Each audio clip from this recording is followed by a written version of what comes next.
Good morning, good afternoon, and good evening, everyone, wherever you're at in the world. Welcome to Last Drops Baseball's live commentary of Major League Baseball. Today's game is going to feature the Cleveland Guardians versus the Kansas City Royals. The commentary and views are our opinions and are not affiliated with Major League Baseball, the MLB, PA, or their sponsors. We're providing live reports on the game being played in hopes that English-speaking audiences around the globe can enjoy the game on YouTube and on Twitch along with us. Today, the lineup is going to be the game is going to be featured between the Cleveland Guardians and the Kansas City Royals. And both teams are going to be completing their 4-game series against one another. The Royals have taken 2 of the first 3. The Guardians have grabbed 1 of the 3 games. And so we'll start off today by giving you the starting lineups for the Cleveland Guardians. Leading off and playing in center field wearing number 7 is Miles Straw. Batting second and playing in left field wearing number 38 is Stephen Kwan. Batting third and playing third base wearing number 11 is Jose Ramirez. In the cleanup spot doing the designated hitting wearing number 32 is Franmil Reyes. Batting fifth and playing shortstop wearing number 1 is Ahmed Rosario. Batting in the sixth spot and playing first base wearing number 6 is Owen Miller.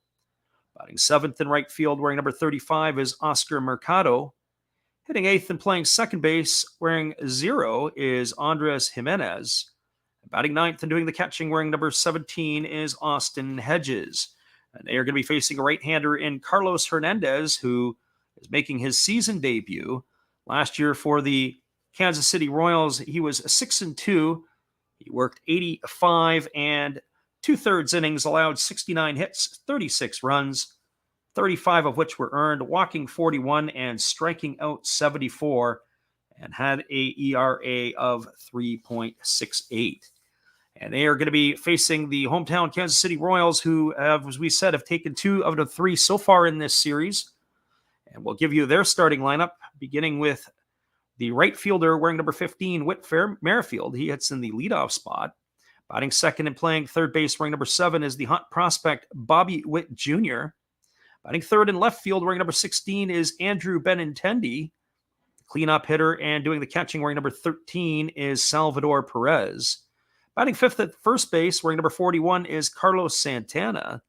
Batting sixth and doing the designated hitting wearing number 17 is Hunter Dozier. Batting seventh and playing shortstop wearing number 27 is Adalberto Mondesi. Batting eighth and in center field wearing number 2 is Michael Taylor.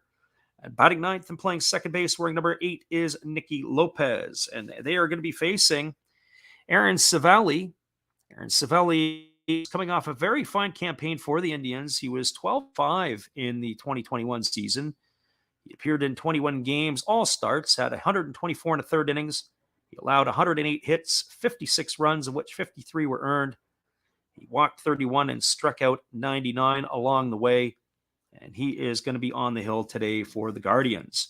We want to welcome our friend Troy into the chat room, into the house. We thank you for being here today.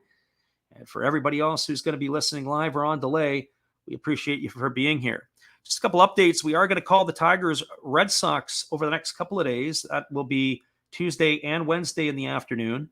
We'll also do the White Sox and the Mariners. It'll be our first look at their game on Thursday. And then on Friday, we will make a decision a little later in the week to see where we're going to call something on that as well. We may have other challenges that day to be able to give the live stuff, but we will be calling the NPB games on Friday night and Saturday, as we have done in the past. The defense for the Kansas City Royals around the horn, it is going to be at first base, it'll be Santana. The second baseman is Lopez. The shortstop is Mondesi, and the third baseman is Witt. From left to right in the outfield, they're going to have Benintendi, Taylor, and Merrifield. Behind the plate is, of course, Perez, and the pitcher is Carlos Hernandez. And now they've completed their warm-up tosses, and we're ready to get this one underway. It is a veteran crew doing the game today. Behind the plate is Eric Backus. Phil Cousy, the crew chief, is at first. Corey Blazer is at second, and Mark Ripperger is the third base umpire. And as Hernandez has almost completed his warm-up tosses, he's got one left to go. We're ready to get this one underway. It's a beautiful day for baseball in Kansas City. And it is a little bit overcast, but the temperature is going to play for itself. They say that it's 60 degrees with cloud. The wind is blowing in from right field at 7 miles an hour. The first pitch of the ball game is slated for 1:10 local time. It looks like it's going to be just a couple of moments late as we are about ready to get this one underway. So leading it off for the Guardians, it's going to be Miles Straw, Steven Kwan, and Jose Ramirez. For Straw on the early season, he's hitting .231. He's got no homers and no runs batted in. He hits from the right side against the right-handed throwing Hernandez. And he digs himself in, and we're ready to get this one underway as the umpire Backus has given the sign to play ball. Holding the ball at the belt is Hernandez, and he kicks and delivers. It's a first pitch fastball at 96 miles an hour up and in. And the count is 1-0. So local time, it is a 1:12 first pitch. 1 ball and no strikes to Straw. The right-hander Hernandez gets the sign from his catcher Perez. He's ready to go back to work. He kicks and delivers. It's a 95-mile-an-hour fastball swung on and missed. And the count goes even to 1-1. Hernandez, with nobody on here, he's working from the stretch position.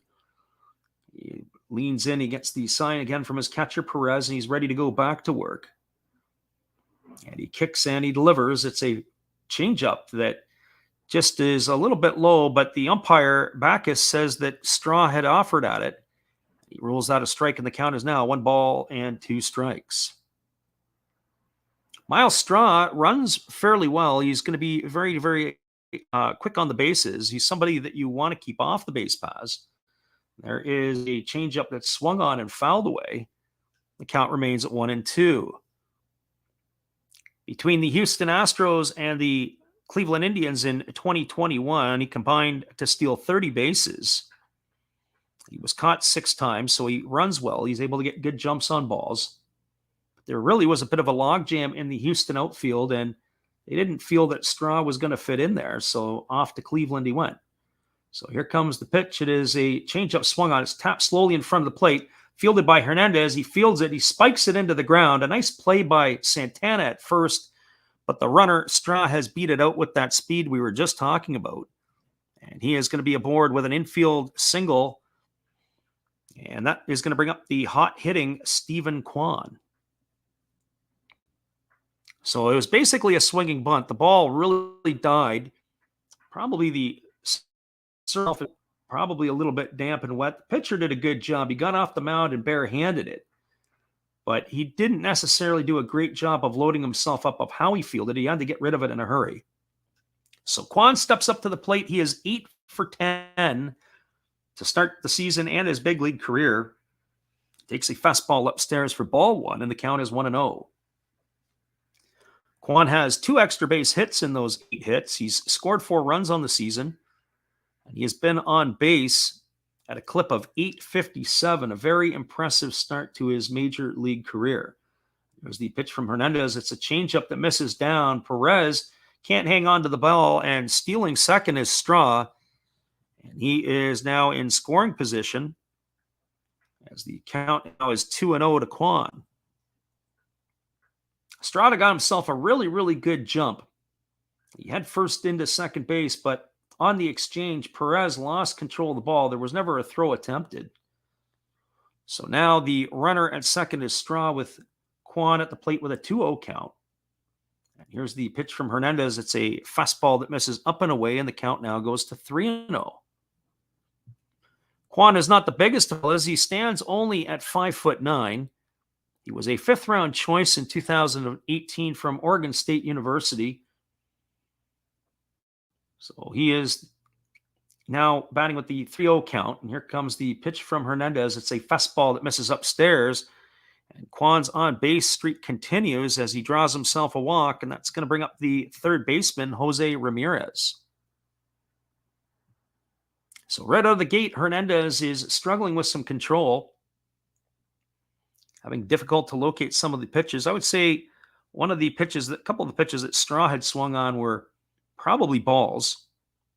So if you take that away, there's probably only 2 pitches he's actually thrown for strikes in the 9 he's thrown. So here comes the first pitch delivered to Hernandez. It's a breaking ball that Ramirez misses inside for ball 1. 1-0. So Jose Ramirez steps up to the plate. He's hitting .417 on the season with a homer and 4 RBIs. And right away, he's got ducks on the pond here to try to drive home. And there is a breaking ball down in the dirt. And the count is now 2-0. So 2 balls and no strikes to Ramirez. The brass for the Kansas City Royals is looking on as their right-hander is struggling a little bit here out of the gate. And they're hoping that he can get himself settled down. So the runner at second is Straw. The runner at first is Kwan. And the fastball is delivered to Ramirez, and it's upstairs for a ball, and the count is 3-0. So 3 balls and no strikes to Jose Ramirez. Last season, Hernandez did struggle to throw strikes. He was only throwing 61% strikes, which was the 8th lowest in Major League Baseball among starters who had at least a minimum of 80 innings pitched. So here comes the 3-0 pitch from Hernandez. It's a fastball taken right down the middle, and the count goes to 3-1. So the Kansas City Royals looking to win the series here today. Obviously, are in a position, and they've got 3 players to the right side of the infield, 3 defenders to the right side, do the Royals against Ramirez. And there's a fastball at 95. And that is the second walk of the inning, and that's going to load the bases full of Guardians. That's going to bring up the designated hitter, Franmil Reyes. It's difficult to defend a walk. You can't defend a walk. It is impossible. And that is tough when you're giving up free passes. So the Guardians have the bases loaded with nobody out. Reyes has started off the season only hitting .214. He's got he's got no homers and 1 RBI. There is a conference on the mound of Royals. They're in their powder blues today with the white pants and the dark belt trim. Most of the players are wearing dark belt, although Bobby Witt Jr. has got a powder blue belt on. One would have thought that they would have been standard across the board. Everybody would have the same color belts, but Witt is using the powders. So Reyes is a big fella. He steps in at the plate, and they're ready to resume the action as the conference on the mound. Reyes last season for the Indians hit 30 home runs. He got a chance to play almost every day. He appeared in 115 games last season.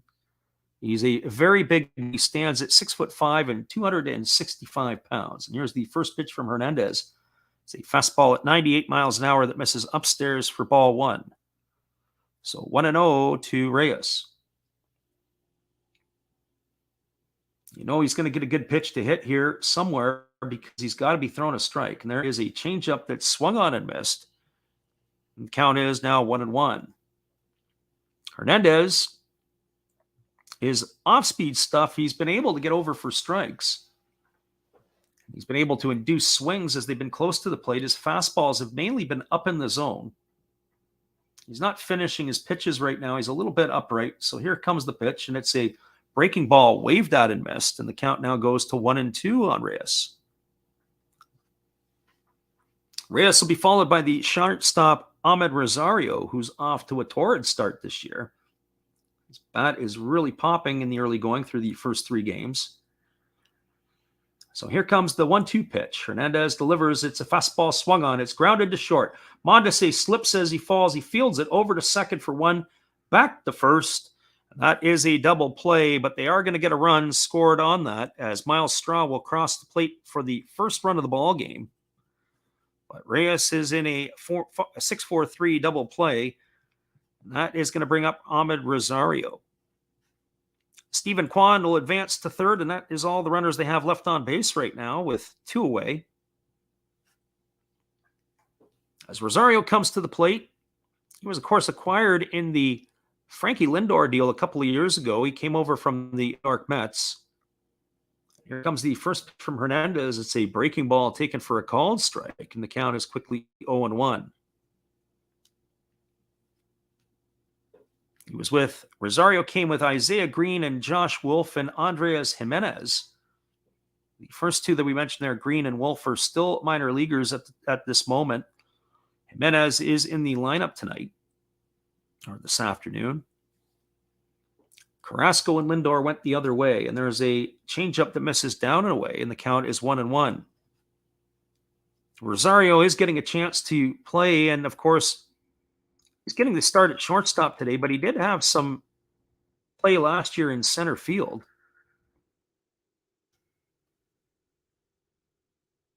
So here comes the pitch from Hernandez. It is a changeup that's delivered. It's swung on. It's grounded up the middle. Lopez fields it over to first. It's not going to be in time. Another runner is going to score as Kwan crosses the plate. That's going to be an infield single. It was a chopper that bounced over the head of Hernandez. He leaped to try to get it, but he couldn't make the play. And as Lopez had to field the ball, he had to come across the bag at second base and throw across his body. But the wheels of Rosario were able to beat it out. So he picks himself up a single and an RBI, and that's going to bring up Owen Miller. So it's 2-0 now for the Guardians here in the top of the first. So Hernandez back to the action. He deals. It's a fastball taken on the outside corner, and the count's 0-1 to Miller. Miller on the season, he is hitting .500 in limited at-bats. He's got no homers and 4 runs batted in. He's off to a hot start as the right-handed stick. And here comes the pitch. His fastball swung on. Diving to his left is Bobby Witt Jr. He gets up and fires across the infield. And that is going to retire Miller on a 5-3 ground out for the third out of the inning. But the damage has been done for the Indians. In their half of the first inning, they had 2 runs. There were 2 hits. There were no errors and 1 runner left aboard. We're through a half inning. It is the Cleveland Guardians 2, the Kansas City Royals coming to bat. Stick around, everybody. We'll be back with the call at the bottom of the first inning in just a couple minutes. We're glad you guys could be with us here today. Here is our friend Matt Hollis. Check out his channel after the game. Well, you got to have an ace in the hole, a little secret that nobody knows. Life is a gamble, a game we all play. But you've got to save something for a rainy day. You've got to learn to play your cards right if you expect to win in life. Don't put it all on the line for just one roll. You've got to have an ace in the hole.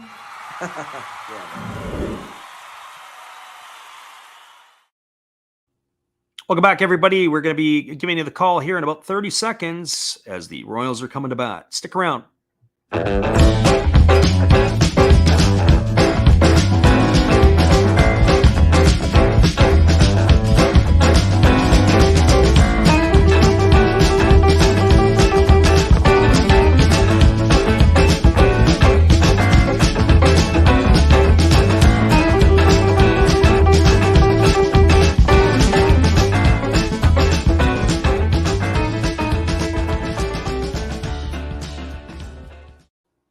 Welcome back, everybody. It's going to be the top of the order for the Royals here in the bottom half of the first inning. That means it's going to be Whit Merrifield, Bobby Witt Jr., and Andrew Benintendi to face the right-hander Aaron Savali. Our friend Troy says it looks like Roki's going to be a sure thing to go to the MLB. And what he's talking about is the Japanese pitcher Roki Sasaki, who threw a perfect game in the NPB the other night. He struck out 19 batters, tying the league record. He was absolutely outstanding, and he was sitting on pretty much 100 miles an hour on his fastball the entire evening. So keep your eye on him in a couple of years' time. So here we go, back to work. Aaron Savali throwing from the stretch position to begin the game, delivers a 92-mile-an-hour fastball under the hands for a called strike to Whit Merrifield. Merrifield's off to a slow start. He's hitting .083. He's got nothing across the slash line, and the pitch is a breaking ball delivered and fouled away. And the count is now quickly 0-2. I had a chance to see Savelli pitch once last year in game. I was kind of surprised at how short he is with his take back on his arm motion. He is a short armer, much almost like his teammate Shane Bieber. Very, very short on his take back. There's a fastball delivered upstairs, and that is a ball as Merrifield watches it sail by at eye high. 1 ball and 2 strikes to Merrifield. Savelli, though, I will say, when we watched him last year, had impeccable control, and he was able to hit his spots. There's a breaking ball swung on. This is lifted softly into right field. It's going to get down in front of the right fielder, Mercado, and that is going to be a base hit for Whit Merrifield, a single here to start the first inning, near the bottom of the first inning. That is going to bring up Bobby Witt Jr. So Bobby Witt Jr. comes to the plate. He's batting 167. He's 2 for 12 on the young season. He's got no homers and 3 RBIs. He is considered the top prospect in all of baseball by most pundits. So we're looking forward to seeing what he has. He bats from the right side against the right-hander Savelli. He's got a slightly open stance, and he stands just slightly off the plate. And there's a fastball at 92 that backs Witt off the plate for ball 1, and the count is 1-0. Of course, he was the son of Bobby Witt Sr., or the original Bobby Witt, who was probably best known with his time in the Texas Rangers organization. Standing major league player, was a fireballer. So here comes the 1-0 pitch. Savelli checks the runner at first. He comes set at the belt. And he kicks and delivers. It's a changeup that misses off the outside corner, and the count now goes to 2-0. Little surprised in some ways of it, is this my first time I've seen him live. He's not the biggest fella. He's a little bit on the small side. I don't know what they actually list him at in terms of size. We'll confirm that in a minute, but whatever they redo, they do have him listed at 6'1". There's a fastball delivered for a called strike, and the count is now 2-1. They list him at 6'1" and 200 pounds. And when I look at him here, he sure doesn't look the part. Maybe he's a little bit smaller than that, but I don't know. We'll see when he stacks up against some of the others. Certainly the home plate umpire, Eric Backus, looks like he's towering over him. So 2 balls and 1 strike to Witt. Savelli checks the runner at first. He comes set at the belt. He kicks and he delivers, and it is a fastball swung on. It is lifted foul on the side of home plate. That was kind of weird the way that it went back, as Austin Hedges picked it up at the last minute. It was on the first base side of home plate. So 2 balls and 2 strikes now to Witt Jr.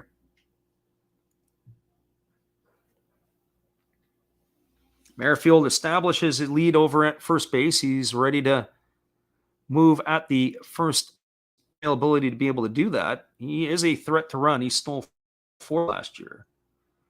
The Royals can move. There's a changeup swung on and missed. And Bobby Witt Jr. is in the books for the first out here in the first inning. 1 up and 1 away, and that's going to bring up the left fielder, Andrew Benintendi. Savelli living a bit dangerously. That changeup was left up in the zone, right at belt high, and Witt had swung through the pitch. Very fortunate that that did not cause damage. So Benintendi steps into the box, batting from the left side. He's hitting .400 on the season with no homers and 1 RBI. Savelli kicks and delivers. It's a fastball upstairs. Off to the races goes Merrifield. They throw down to second. The umpire at second base has called him out. I'm not so sure about that. I'd like to take another look at that one. The throw was very high from the catcher Hedges. I think the Kansas City Royals might want to look at this one too. Merrifield's got the oven mitt on his left hand as the tag comes down. I think this one's going to get reversed. I'm going to have to start putting a meter on here. Corey Blazer is the umpire at second base. He was in pretty good position. The tag came onto the rib cage of Merrifield as he slid in there. So it looks like we're going to have a review here. They say the call on the field is out, but I'm going to say that the call on the field is going to be overturned. I think Merrifield's going to get this bag. That first pitch that was delivered to Benintendi was a ball. So it's 1-0 to him. The crew chief, Phil Cousy, has got the earplug in his ear, so he's going to get the call. And something that's new about in Major League Baseball this year is that the umpires are going to be communicating to the fans in the stands of what the call was or what the decision was on the field. I personally think it's a good decision. The NPB would do that last year, where they would come out and they would give their decisions, or at least explanations of what the call was or how it was overturned. That way it wouldn't keep the people guessing. The shortstop, Ahmed Rosario, who fielded the play, he takes the pitch, or takes the ball from the catcher in front of the base, and then he had to reach to tag back. There are some coaches that will teach that to get to the front of the bag, and then when he catches the ball, he's got to come down and bring it back to slide, or to apply the tag to the one sliding in. Although I have to say that some coaches will want the guys to straddle the bag and then to just slam the glove down. I think if he was straddling the base, it wouldn't have been as close a play as what it was. It would have been an easier play. He didn't have to reach back and make the tag on Merrifield. So this decision is taking far too long, but it looks like Phil Cousy is about ready to give a ruling as he talks to his second base umpire, Blazer. And so now, as they're making the decision, we're going to get the call. And the signal from Cousy is safe, as we had determined on our end of the replay, and that is a stolen base for Whit Merrifield. Troy says he watched the Roki highlights. He made like 5 straight batters swing way outside. Certainly the split finger pitch, for those of you who are kind of listening to us and don't know what we're talking about, the NPB game the other night that we called between Chiba and Oryx, the pitcher Roki Sasaki threw a perfect game. So back to the live action, there's a breaking ball to Andrew Benintendi that misses upstairs for a ball, and the count is now 2-0. He has an absolutely electric split finger pitch, and the hitters were absolutely fooled on it. They were screwing themselves into the ground. So here's the pitch to Benintendi. It's a changeup that catches the inside corner upstairs for a strike, and the count is 2-1. So 2 balls and 1 strike to Benintendi.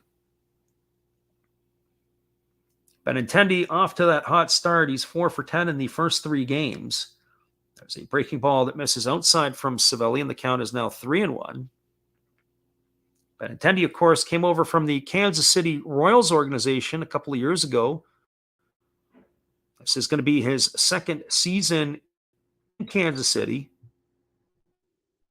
The diminutive lefty stands in. There's a changeup that misses upstairs. That's going to be ball 4. He's drawn himself a walk, and that's going to bring up the catcher, Salvador Perez. So Salvador Perez comes to the plate. He is on the season, hasn't got a hit yet. He officially is 0 for 12. But he is a very dangerous hitter. He was an MVP candidate, one would consider, over the last couple of years. Certainly last season he was very good. They finished 7th in the balloting. I would have thought that he might have been higher than that. Maybe even as much as a top 3 guy. So Savelli steps off the mound. He fires to second, and diving back in time is the base runner Merrifield.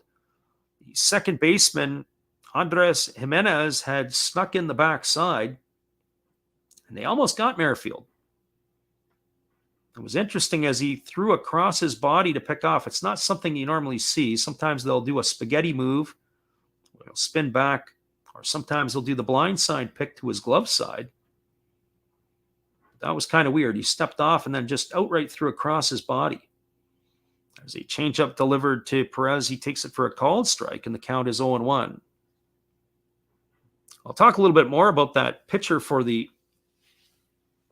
Chibalote Marines the other night as this game moves on a little bit. But here comes the 2-0 pitch to Salvador Perez.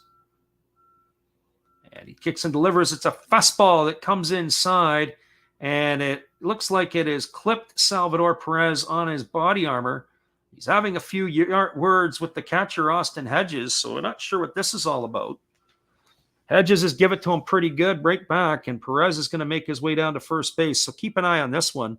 We've already had a couple of incidences this season in Major League Baseball where the benches have emptied. That pitch there ran inside under the hands, and it clipped Perez in the elbow, and then it ended up getting him a second time in the thigh, and it bounced away. Perez has got himself a hit by pitch. He is aboard. That is going to bring up Carlos Santana. So they got something brewing here, do the Royals, in the bottom half of the first inning. The bases are loaded now. Santana steps up to the plate, and the first pitch to him is a changeup, swung on and missed. And the count is quickly 0-1. So keep an eye on this one, as these two teams, obviously division rivals. Carlos Santana has the infield playing to the right side against them. They're in the shift with the bases loaded, and there's a changeup swung on. It's grounded foul down the first base line, and the count now is 0-2 to Santana. Santana, of course, hitting from the left side. He is a switch hitter.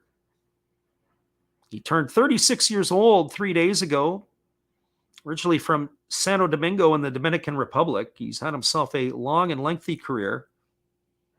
Here comes the pitch. It is a breaking ball that misses down and in. It's a nice block by Hedges to keep it from squirting away.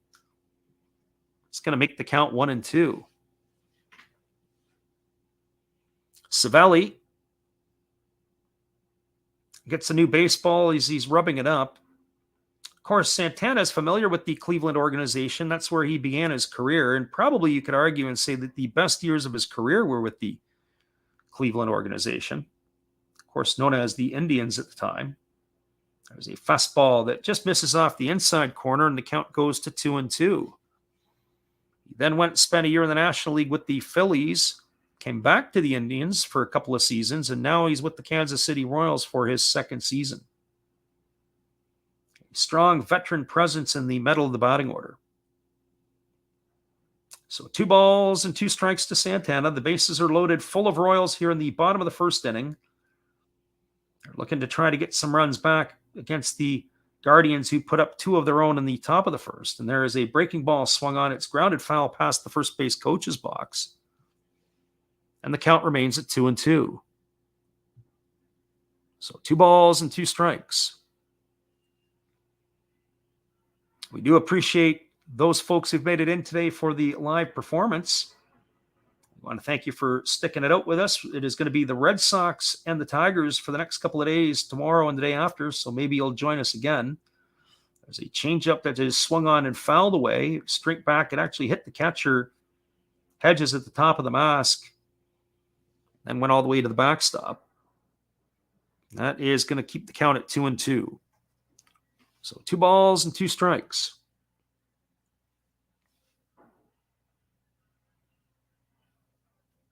Santana, it's with an open stance from the left side. He's waiting on the delivery from the right-hander Savelli, and there's a changeup swung on and missed. And Santana is retired for the second out of the inning. That's going to leave it all up to Hunter Dozier. Hunter Dozier steps to the plate hitting .364 without a slash line here in the early going. Lots of expectations for Dozier.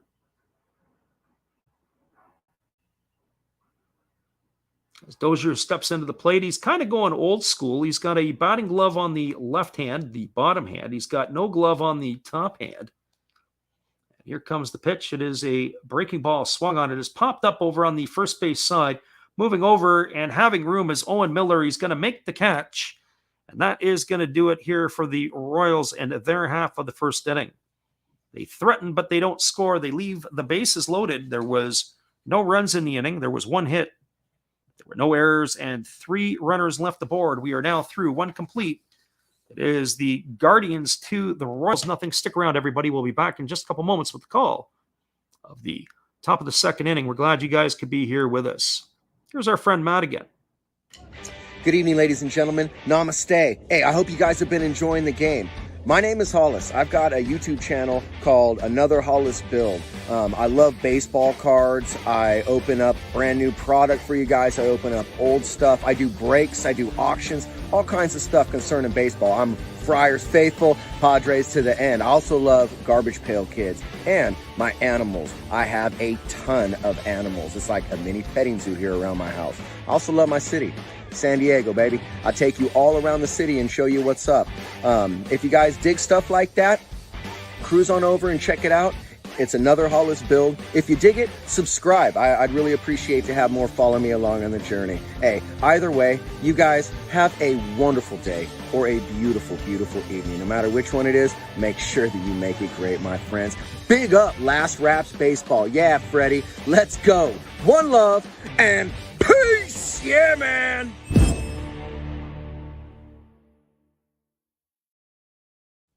We appreciate you, Matt Hollis. Be sure to check out his channel after the game. That's another Hollis build. The San Diego native has got all kinds of crazy things on his channel. He likes his dogs, he likes his city, and he likes his baseball cards. But he also likes Fernando Tatis Jr. Check him out after the game. Coming up to bat for the Cleveland Guardians in the top of the second, it's the bottom third of the batting order. It's going to be Oscar Mercado, Andreas Jimenez, and Austin Hedges. They're going to be facing the right-hander Carlos Hernandez. Hernandez struggled in his half inning of work, so hopefully he's going to be able to turn it around a little bit. We've got like father and like son in the house. We've got Joe. Appreciate you stopping in today, Joe, for some afternoon baseball. Here comes the first pitch from Hernandez. It's a fastball delivered upstairs for ball one, and the count is 1-0 to Mondesi. I was saying earlier there's a lot of threats to be able to run in the Kansas City batting order. Mondesi, of course, is one of those as well. Merrifield, Bobby Witt Jr. can move around the bases. Nicky Lopez can do it as well. Royals, for a big league club, have a lot of team speed. There's a breaking ball that misses down and away. And the count is now 2-0. So 2 balls and no strikes to Mondesi. Mondesi's father, of course, had a long big league career. His father, Raul, played most notably for the Blue Jays. There's a fastball that's taken for a called strike, and the count is 2-1. But he also spent time in Kansas City and other organizations. So 2 balls and 1 strike. Hernandez gets the sign from his catcher Perez. He's ready to go back to work. He kicks and delivers. It's a fastball swung on, and it's fouled off the catcher Perez. It's going to make the count 2-2.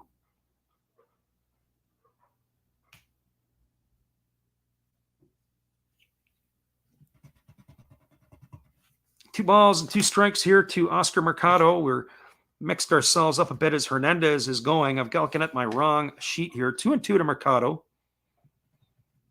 And here comes the pitch from Hernandez. He kicks and delivers. It is a fastball swung on. It is lifted into shallow left field. Moving back on it is Mondesi. Coming in on it is Benintendi. Benintendi makes the catch. And that is going to retire Mercado for the first out of the inning. 1 up and 1 away. And that's going to bring up Andreas Jimenez.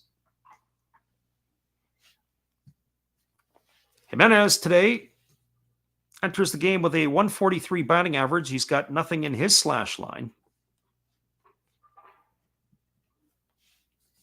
Of course, he was the other big league player acquired in that trade for Francisco Lindor. As we said, 2 players in the lineup, Rosario and Jimenez. And Jimenez squares to bunt. It's a changeup upstairs. He ends up pulling the bat back for a ball, and the count is 1-0. So 1 ball and no strikes. There are other afternoon games that are going on in the big leagues today, and we'll update you on those scores as we move along. So here comes the 1-0 pitch to Jimenez. Hernandez kicks and delivers. It's a fastball that misses upstairs, and the count now is 2-0. So 2 balls and no strikes.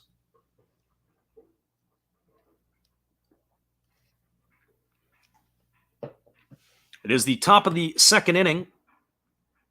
As we make our correction on our banner, we are in the top of the second now. Scoreline 2-0 for the Guardians. And here's the pitch, and it's a fastball that misses upstairs. Count now runs to 3 balls and no strikes. Making a meal of our ticker there, of course, it's 2-0 for the Indians, or 2-0 for the top of the second inning. Here's the pitch from Hernandez. It's a fastball taken for a called strike, and the count now goes to 3-1. So 3 balls and 1 strike.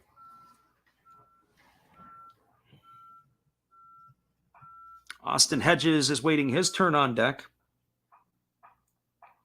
So here comes the 3-1 to Jimenez. It's a fastball swung through and missed, and the count now goes to 3-2. So 3 balls and 2 strikes. It's not a very big crowd in Kansas City today. Of course, a Monday afternoon affair. A lot of people on their workday, and there's a fastball that is swung on and fouled away, and the count remains at 3-2. You can see that somebody has got themselves the foul ball, and they're offering it to a young child in the stands. It's always good to see. So 3 balls and 2 strikes. Here's the pitch from Hernandez. It is a fastball swung on. It is lifted into center field. It's going to get down in front of Michael Taylor for a base hit. Jimenez is aboard with a 1-out single. That's going to bring up the catcher, Austin Hedges. Austin Hedges came over to the Indians a couple of seasons ago. He was originally a San Diego Padre. Not only was he a Padre, he was a second-round pick. He was a local high school kid taken by the Padres. Seems like he's been around forever, but he is only 29 years old. Here's the pitch from Hernandez. It's a fastball taken for a called strike. The count is 0-1. He was called up at the tender age of 22 back in 2015. His career batting average is 193. He's a very good defensive catcher, but he struggles at the plate. And there is a breaking ball swung on and missed, and the count is now 0-2. Hedges, of course, was that second-round pick, and they really were hoping for big things for him in San Diego.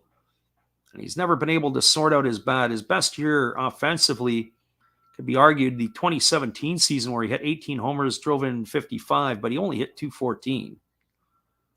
So here comes the 0-2 pitch to Hedges. And as kicks and delivers, it's a changeup swung on and missed. And Hedges was retired on strikes for the second out of the inning. And that is going to bring up the center fielder, Miles Straw. For Straw today, he is 1 for 1. He scored the first run of the ball game. He also stole a base. Straw, as we said before, has excellent wheels. Between the Indians last year and the Astros, we say Indians because they were the Cleveland Indians last year. The Cleveland organization, he stole 30 bags. There is a breaking ball swung on. It is lifted into right center field. Moving over is the center fielder, Taylor. He camps out underneath it. He makes the catch, and that is going to do it here for the Guardians in their half of the second inning. So for the Guardians, they had no runs. There was 1 hit, no errors, and 1 runner left aboard. We're through 1.5. It is the Guardians 2, the Royals nothing. Stick around, everybody. We'll be back in just a couple moments with the call at the bottom of the second inning. We're glad you could check us out today. Hold tight. We'll be back after this. For those of you who are interested, here are some of our Japanese Baseball Hall of Fame memories that we run during our NPB streams late at night.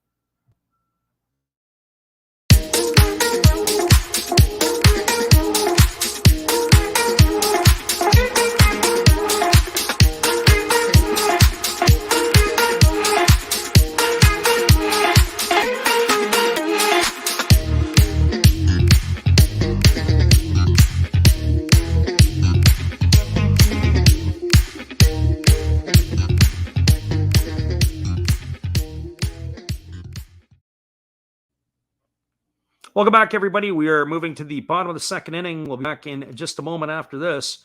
We're glad you guys are with us today. Hang tight. We'll be back after these tunes.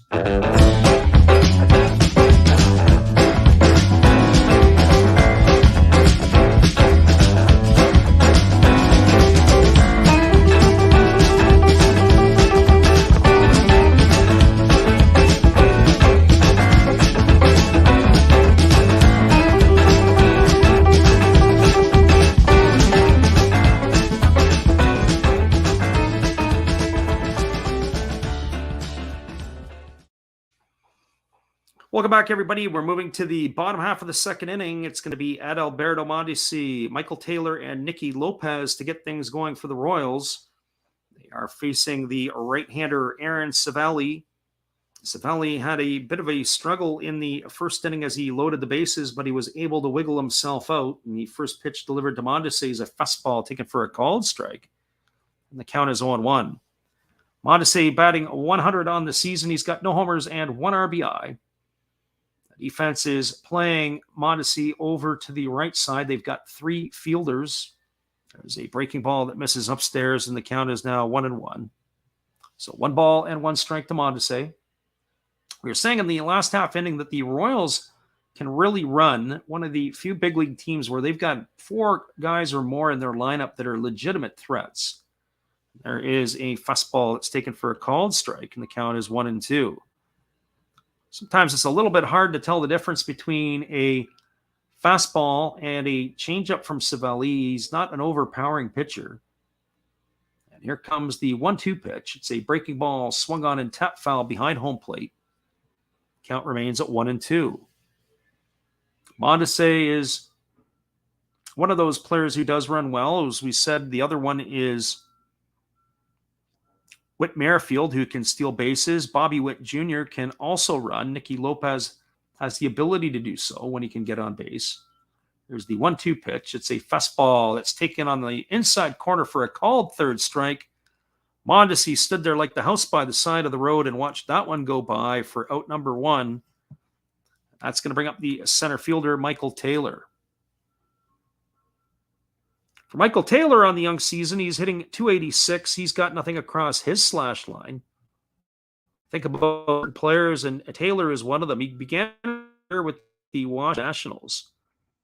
Came over last year to the Royals and arguably had a breakout season, and there was a fastball delivered that swung on and fouled away over on the first base side, and the count is quickly 0-1. So no balls and 1 strike to Taylor. Got a chance to play every day last year, and he hit .244 with 12 homers and 54 RBIs. It would be arguably his best season since 2017. And here comes the pitch. It is a breaking ball swung on. It is lifted into right center field. Moving over underneath it is the center fielder for Cleveland, and that is Straw, who makes the catch. And he is going to be retired Taylor for out number 2 here in the second inning. So 2 up and 2 away, and that's going to leave it all up to the second baseman, Nicky Lopez.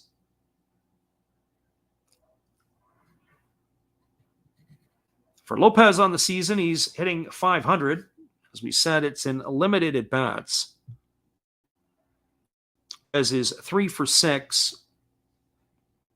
He does have himself an RBI, and the pitch from Civale, it's a fastball that catches the inside corner for a called strike, and the count is 0-1. Lopez was thrust into the position to play last year, or a couple of years ago, when Mondesi had missed a significant amount of time, and now it has been proven that he can play at the big league level. And there's a breaking ball swung on, grounded softly over to the pitcher. As Civale has to get to the foul line, he flips it underhand to first, and that is going to retire Lopez on a ground out, 1-3 for the second out of the inning.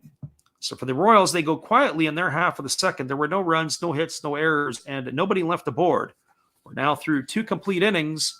It is the Guardians 2, the Royals nothing. Stay with us, everybody. We'll be back in just a couple minutes.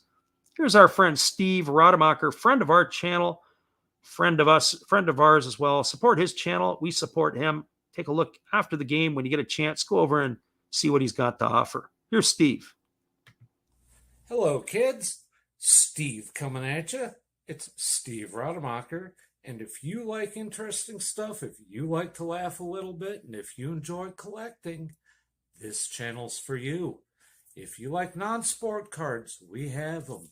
You like pseudo-sport cards, we open them. Even if you like entire boxes of completely pointless stuff or other sports, we have everything here. I drop a different video every day.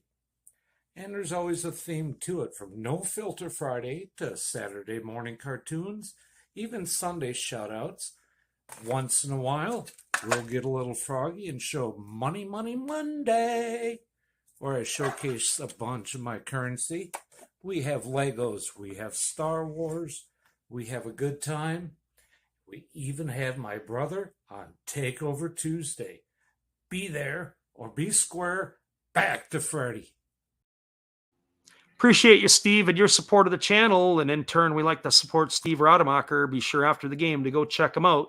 We'll be right back after these tunes.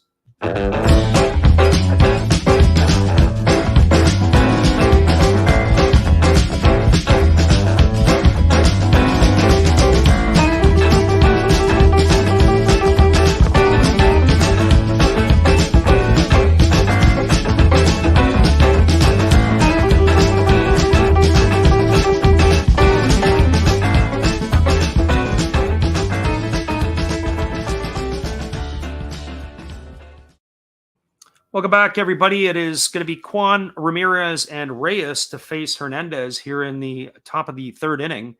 The first two pitches to Stephen Kwan were a fastball for a strike and a changeup for a ball. So here comes the 1-1 pitch. Let's see, changeup swung on and fouled away, and the count now goes to 1-2. So Kwan is off to a absolutely huge start to his big league career. He's reached safely in 9 straight plate appearances. He walked and scored a run in the first inning. He's batting .800 on the season. So in these first 4 games are memorable games for Kwan for sure. There's a fastball swung on and fouled away, and the count remains at 1-2. Saw some quotes that he said that he feels like he's just walking on absolute air. That's just been one of those things. He's absolutely having a fantastic start to his big league career. So here comes the 1-2 pitch. Hernandez kicks and delivers. It's a fastball that misses upstairs, and the count is now 2-2. So 2 balls and 2 strikes. Kwan, as we said, was a Oregon State graduate, drafted in the 5th round of the MLB draft. Way back, not so long ago, 2018. So here comes the 2-2 pitch. There's a breaking ball swung on it. It's popped up right behind front of home plate. The wind is taking it. It's just a little bit in foul territory, and Perez makes the catch. That is going to erase Kwan for the first out of the inning. So 1 up and 1 away. It's going to bring up Jose Ramirez. I have to say, I didn't really like the way that Salvador Perez cleared his mask and his gear. He basically just flipped off, and it was all entangled in his feet. So when he had to come back into foul territory to get it, he ended up crossing it over into his feet. He needed to do a better job of clearing his equipment. It would have made for an entertaining play had Perez tripped over his gear en route to get that ball. So this brings up Jose Ramirez, who walked his first time up. First pitch is a break ball that drops in for a called strike, and the count is 1. Ramirez is one of the most dangerous hitters, not just in the Guardians lineup, in all of baseball. He's certainly always in the running for MVP candidacy over the last couple of years. And he takes a changeup down, and the count is 1-1. Ramirez last year had himself an absolutely fantastic season. He stole 20 bases to go along with those 36 home runs. He was almost a 30-30 player. Here's the pitch. It is a fastball swung on. It's grounded slowly over to the shortstop side of the infield. It is fielded by Bobby Witt, who was playing there because of the shift. He throws to first, and that is going to go down as a ground out 5-3, as Witt is the third baseman for out number 2. That's going to leave it all up to Franmil Reyes. For Reyes, he is 0 for 1 today. He grounded into a double play his first time up. Got the Indians on the board with their first run of the ball game. He bats from the right side against the right-hander Hernandez, and the first pitch is a fastball that is swung on and fouled away. And the count is quickly 0-1. So no balls and 1 strike. And here comes the pitch from Hernandez. It's swung on, and it's lifted into left field. It's going to get down for a base hit. Reyes is aboard with a 2-out single. That is going to bring up Ahmed Rosario.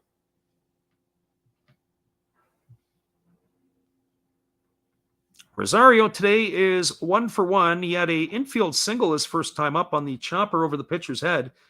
That ended up cashing in Stephen Kwan for the second run of the ball game. So he digs in on the right side, and the first pitch is a fastball taken for a called strike, and the count is 0-1 to Rosario. So no balls and 1 strike.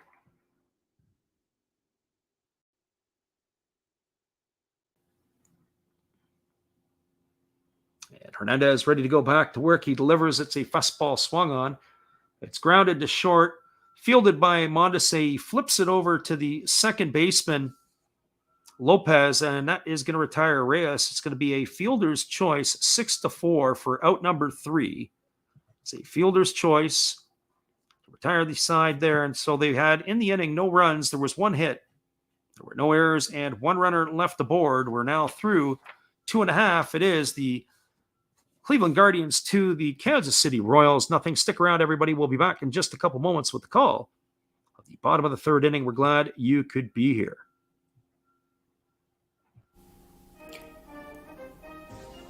Would you like to support Last Drafts Baseball? We would appreciate it if you did. Be sure to check out our eBay page where we have baseball merchandise. We also have stuff from the Japanese League for those who listen from Japan. But we also do other sports like football and basketball as well. Don't forget, visit Last Drafts Baseball's eBay store to help support the channel. We'll be glad you did.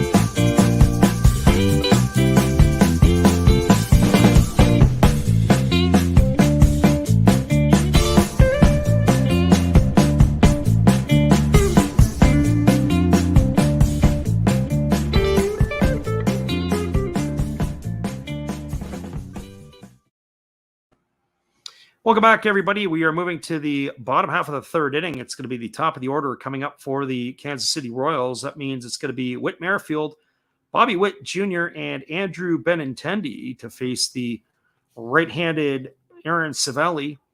Savelli has settled down in his 2nd inning of work, as did Hernandez over the last couple innings after they were both a little rocky in their first innings. So Merrifield, Witt, and Benintendi to get things going. And here comes the first pitch delivered to Whit Merrifield. Savelli kicks and delivers. It is a fastball swung on. It's grounded up the middle. And it's going to get into center field for a base hit. Merrifield gets things going. It's his 2nd hit of the ball game, as he is aboard here with a leadoff single in the 3rd inning.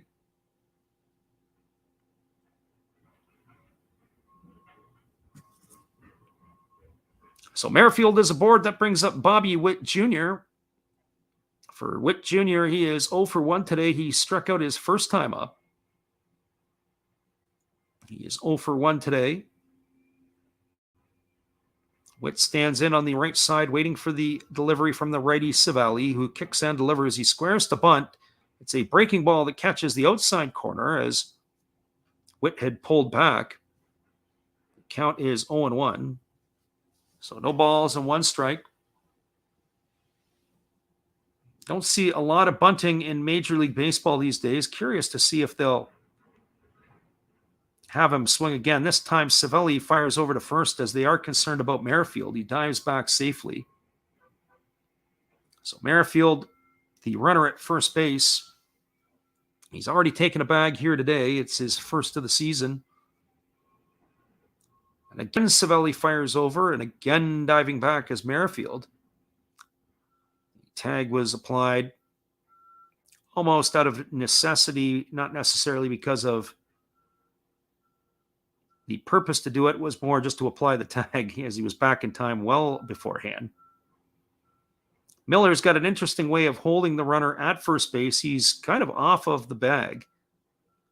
It almost gives him a little bit of a head start. And here is the throw to the plate. It is swung on. It's a ground ball to short. It's fielded neatly by the shortstop, Rosario. He flips it over to second for one. On the exchange, Jimenez has dropped the ball. The ace umpire at second base, Corey Blazer, has ruled Merrifield out and has said it's on the exchange. The Royals may want to take a look at it. It was a nice pick out of the ground there by Jimenez. But then as he was trying to transfer the ball from his glove to his hand, he dropped the ball. The Royals are suggesting that maybe it didn't happen, but it's not going to be challenged, it looks like. So that'll be a fielder's choice. So Bobby Witt Jr. is now the runner at first. That's going to be a fielder's choice, 6-4 for the first out. That brings up Andrew Benintendi. The first pitch to Benintendi is a changeup. Off goes the runner, Witt to second, and he slides in safely. The ball squirts past the shortstop into center field. But Witt is not going to advance, so he has accomplished what they originally set out to do with Whit Merrifield, and they stole second base. So that's the second stolen base of the ball game for the Royals. Bobby Witt Jr. got himself a really good jump. That's the first stolen base of his career. So keep your eyes on this. They're running on Hedges, or are they running on Savelli? And here comes the pitch. It's a breaking ball that misses upstairs. The count is quickly 1 ball and no strikes. Check that. 2 balls and no strikes now to Benintendi.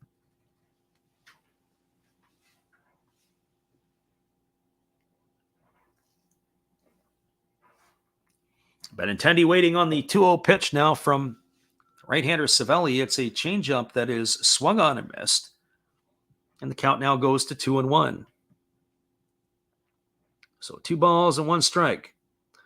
Troy says the Detroit Tigers are looking like crap so far. Well, it's early in the season. I mean, and you are playing a pretty good ball club, or they were playing a pretty good ball club, but I don't know if that is the piece for today. Their first pitch is in another 3 minutes. There's a fastball that misses outside, and the count now goes to 3-1 to Benintendi. Remember last year, the Tigers started off very, very slowly. If I can remember correctly, I think their record in the Central last year was something like 30-48 or 30-46 off the top of my head. So they're going to have to play much better against the Central Division. If they can rectify that, then they're going to have an opportunity to turn some things around. But these 2 teams that are playing today, the Royals and the Guardians, there's a fastball swung on and fouled away by Benintendi, and the count now is 3-2. These 2 teams here are kind of, I don't want to call them question marks. I really like the Indians pitching. I also like the Kansas City Royals offense, and their pitchers are, in some ways, right around the Tigers, maybe just a little bit less in terms of pedigree. And there's a fastball that misses upstairs. And Benintendi has drawn himself the second walk of the ball game for himself. And he is now at first, and Bobby Witt is the runner at second. It's going to bring up the catcher, Salvador Perez. Perez was hit back in the first inning, and there were some words had between him and the catcher, Austin Hedges. So he was not very happy with that, that's for sure. So the runner at second is Witt. The runner at first is Benintendi, and Perez digs in at the plate. The first pitch delivered by Savelli is a breaking ball that misses upstairs, and the count is 1-0. We said Perez, he's a very solid defensive catcher. He's got some solid offensive numbers to go with it. Finished 7th in MVP balloting last year. And there's a fastball. This is swung on. This ball is hit to left field. It's going to get down in front of the left fielder, Kwan. He fires it in. Rounding third base and heading home is Bobby Witt Jr., and the Royals are on the board. It's an RBI single for Salvador Perez. Benintendi advances to second, and Witt scores all the way from second. The outfielder, Kwan, did a pretty good job. That ball was hit. He was running toward it, and he stuck his glove out almost like he was going to make the catch. And of course, Bobby Witt Jr. had to turn, had to read it, but he's got good wheels. Once he anticipated the ball was down, he turned on the jets, and he made it all the way home from second base. And that cuts into the lead now at 2-1 for the Guardians, and that's going to bring up the first baseman, Carlos Santana. The way things are going in this one, I wouldn't expect either of these two starters to be around much past the fifth inning. There's a changeup that misses outside to Santana, and the count is quickly 1-0. So 1 ball and no strikes.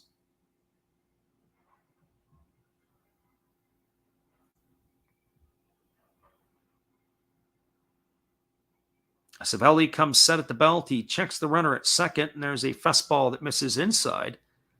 The count is now 2-0 to Santana.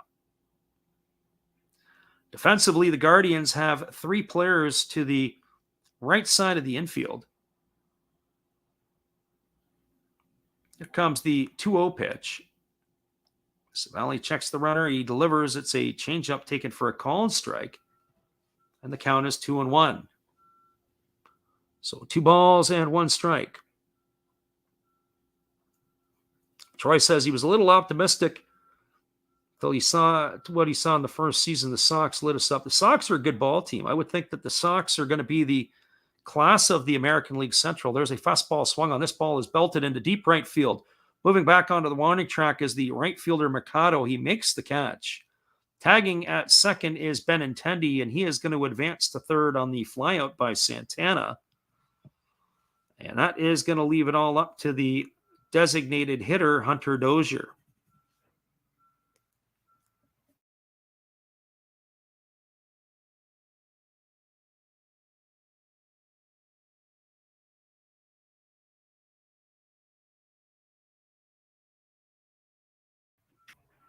So for Dozier, steps up to the plate. He's 0 for 1 today. He has popped out to third base his first time up.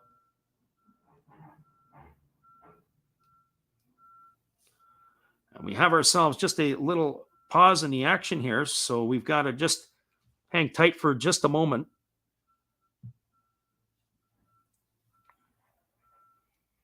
The first pitch delivered to Dozier is a fastball that misses down and away, and the count is quickly 1-0. So 1 ball and no strikes to Dozier. Runners on the corners. The runner at third is Benintendi. The runner at first is Perez. And here's the pitch. It is a changeup swung on and missed. And the count goes to 1-1 to Dozier.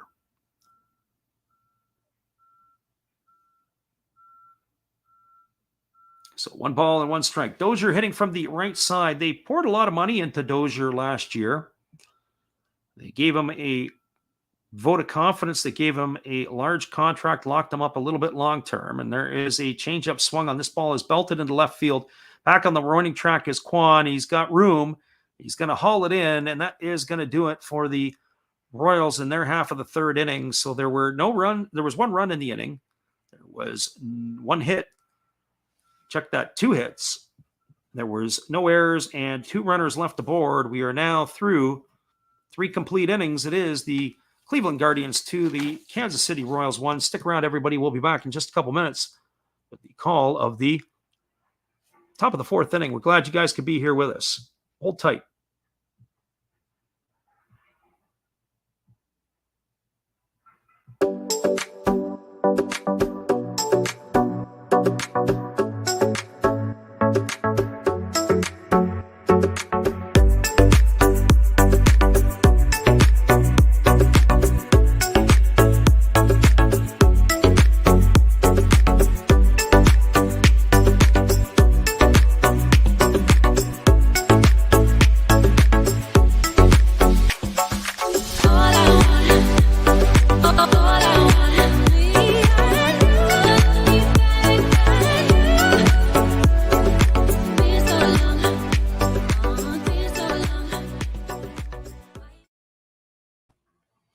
Welcome back, everybody. We are moving to the top half of the 4th inning, and it's going to be the 6, 7, and 8 hitters coming up for the Guardians. It'll be Owen Miller, Oscar Mercado, and Andreas Jimenez.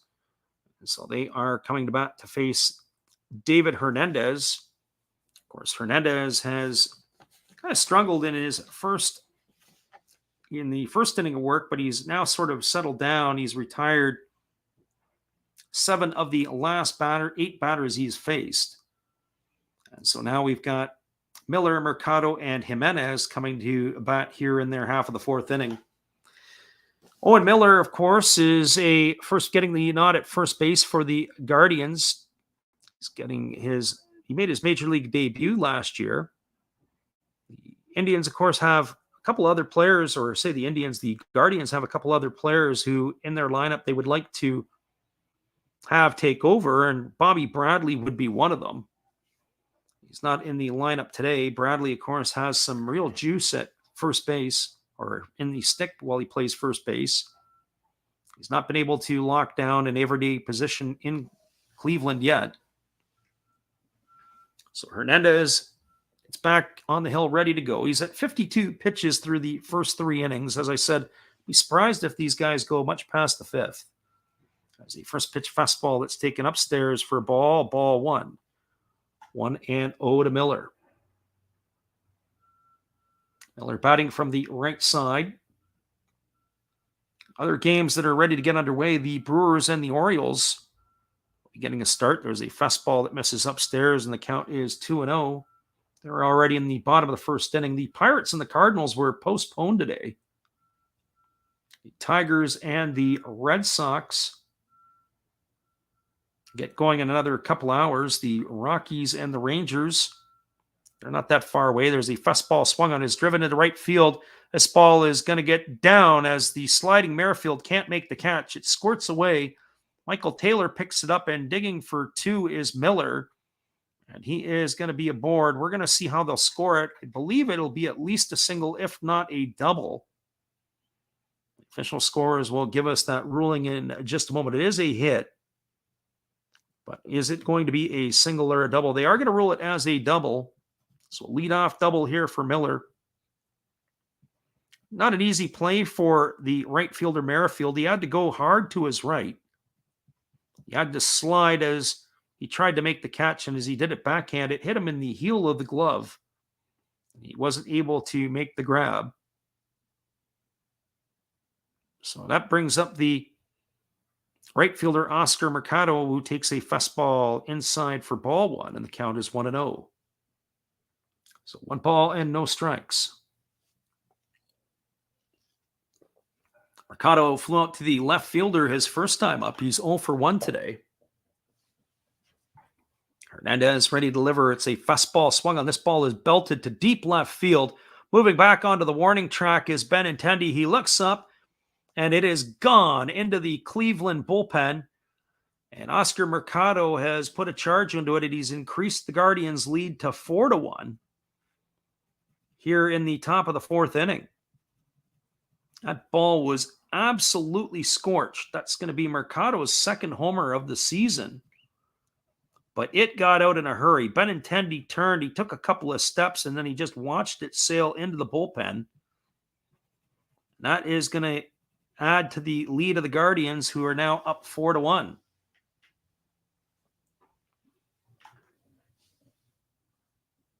That's going to bring up the second baseman, Andreas Jimenez. Jimenez today had a base hit his first time up, and he takes a breaking ball off the outside corner for ball 1, and the count is 1-0. So 1 ball and no strikes to Jimenez.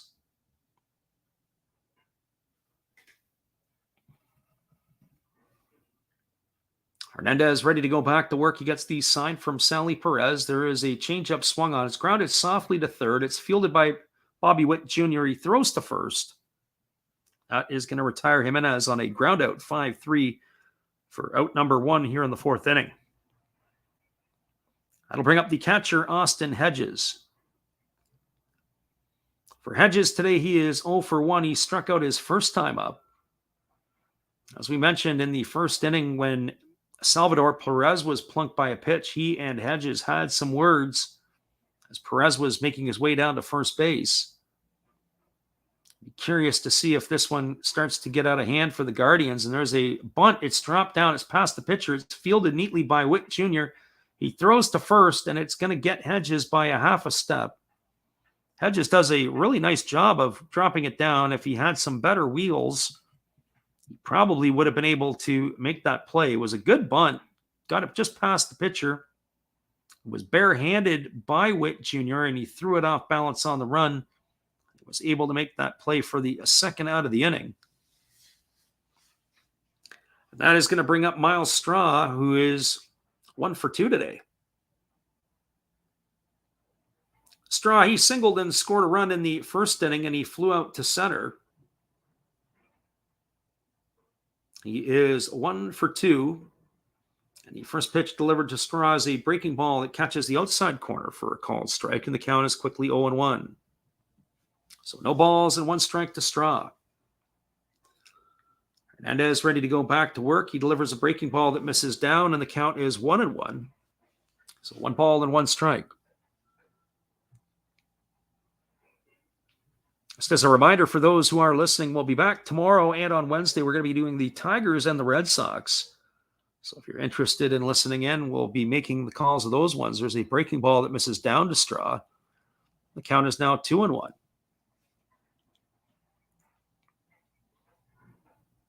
Straw will be followed by the left fielder, Stephen Kwan.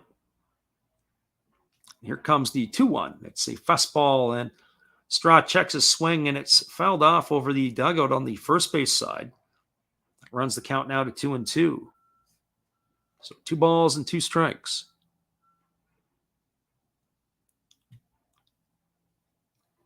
It's a beautiful day it's turning into now in Kansas City. At game time, it was 60 degrees Fahrenheit. And here's the pitch. It is a changeup swung on. It's grounded to short. It's fielded on 1 hop by the shortstop Mondesi. Throws to first, and that is going to retire Straw on a ground out 6-3 for out number 3. So for the Guardians in their half of the 4th inning, the damage has been done. They got 2 runs on 2 hits. It was the home run by Oscar Mercado that did the damage. There were no errors and nobody left the board. Through 3.5, it is the Guardians 4, the Royals 1. Stick around, everybody. We'll be back in just a couple minutes. Call of the bottom of the 4th inning. We're glad you could be here with us. Hold tight.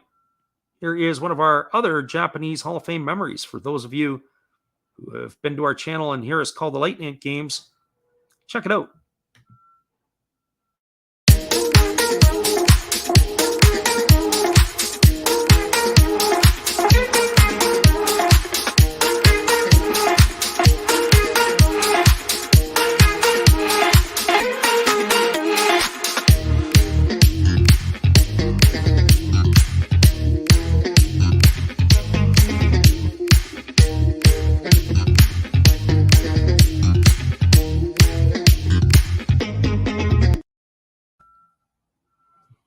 We'll be right back in just a moment, everybody. We're moving to the bottom of the 4th inning. It is 4-1 for the Guardians.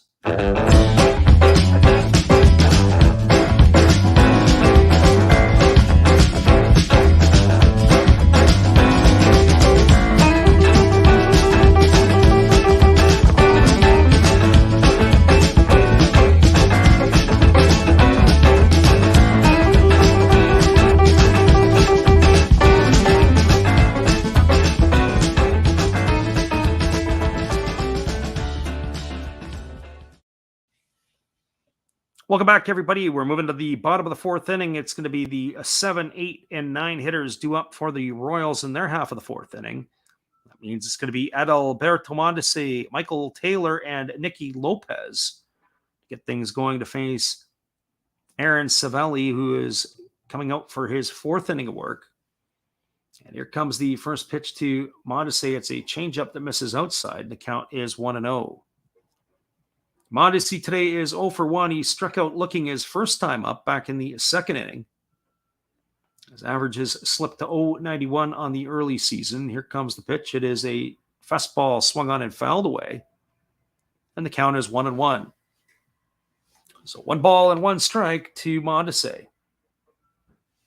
As we said earlier, they have some rabbits who can run here in this Kansas City lineup. Mondesi is one of them.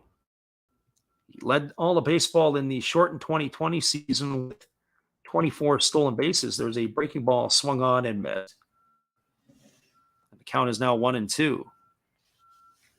They have the shift on for Mondesi. They have 3 fielders to the right side of the infield, but as soon as it gets to 2 strikes, they take the third baseman and they move him further toward the shortstop side of second base than he is to third base. There's a fastball swung on. This ball is hit through the shift into right field. Mondesi is aboard with a leadoff single here in the 4th inning. That is going to bring up Michael Taylor. So, shift or not, he pounded it right through the shift. The second baseman, Jimenez, dove, could not come up with the ball or knock it down, and that is a base hit here for Raul Adalberto Mondesi. So back to the live action, and there's a fastball delivered to Hedges. Hedges can't get the ball out of the glove, and off to the races were the Royals' Mondesi, and he's got second base stolen. That is the 3rd stolen base of the ball game for the Royals. They're not wasting any time. That pitch he was gone as soon as the pitcher lifted his leg. So 1-0, here comes the pitch, and it's a breaking ball that misses upstairs, and the count is now 2-0 to Michael Taylor. So Mondesi is in scoring position here with a 2-0 count to Taylor. The easiest inning for Savali was the 2nd inning where he retired the Royals in order. But everything else he's had to struggle a little bit. And there's a fastball taken for a called strike, and the count is 2-1. Both of these pitchers have struggled with their command and their control today. Savelli has officially walked 2 batters and hit 1. There's a breaking ball that's taken for a called strike, and the count now goes to 2-2 to Taylor. So 2 balls and 2 strikes.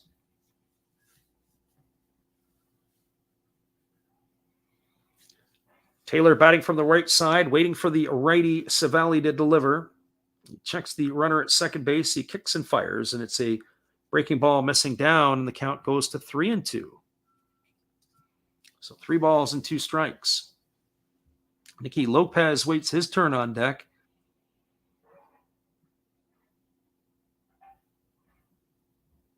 Again, Savelli ready to go back to work. He holds at the belt. He kicks and fires. It is a fastball that misses low and away, and that is ball 4. Taylor is aboard with a walk here that puts runners at first and second, and that's going to bring Nicky Lopez to the plate. So 3 walks and a hit by pitch by Savelli. Not the most characteristic for him today.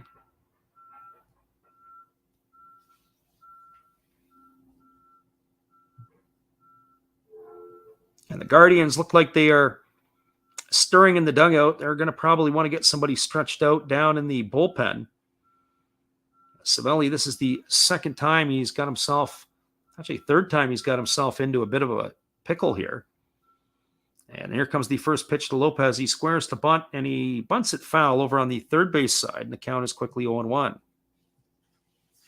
So no balls and 1 strike to Lopez.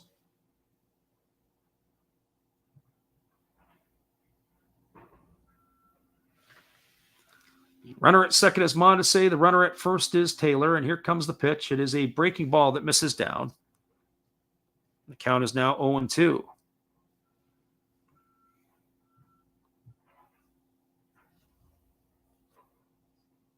Check that. Counts 1-1. We're having a little bit of a challenge here with our technical stuff, and we apologize to you for that. So it's keeping us having to double check what we're doing. There's a fastball that misses inside, and the count is now 2-1 to Lopez. Troy asks a question, non-baseball related. He says, do you know a good video editing software for a Microsoft PC? Not for Microsoft and not for PCs. You're asking the wrong guy for that. So here comes the 2-1 pitch. Kicks and delivers. It is bunted. It's bunted down to the third baseman who fields it. Ramirez fires it past the second baseman, and it's going to get into right center field. It's going to score a run as Mondesi is going to come all the way around. Not sure what they were thinking there to throw the ball down to second base, trying to get a double play. That was kind of weird. So it is going to be a sacrifice bunt for Lopez. The error on the third baseman is going to allow that run to score. Ball was spiked into the ground. It gets by the shortstop Rosario. And that is going to have runners at first and third as Taylor now goes all the way around to third. And also advancing on the air is Lopez. He cruises in over to second. So it'll be a sacrifice and then E5. And the Guardians are not out of the woods here yet. So they'll have runners at second and third. They have a conference now on the mound as the Guardians pitching coach is out to have a talk to Savelli, but they're self-destructing here. Both of these teams has nothing really to do with their offense other than the one home run. A lot of bleeders, a lot of walks, hit by pitches. To the credit of the Royals, they're stealing bases and putting pressure on the Guardian defense. So that's going to bring up the top of the order. Whit Merrifield with runners on second and third and nobody out. Merrifield today is 2 for 2. He singled both his trips to the plate. He's also got a stolen base. He swings at a changeup, and the count is quickly 0-1. So no balls and 1 strike to Merrifield.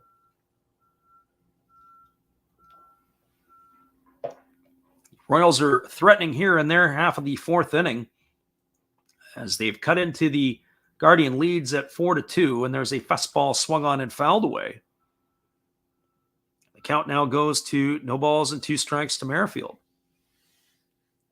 The runner at second is Lopez. The runner at third is Taylor. The Indians are playing in normal depth here. They're not looking to take out a runner at the plate. Second and short are deep.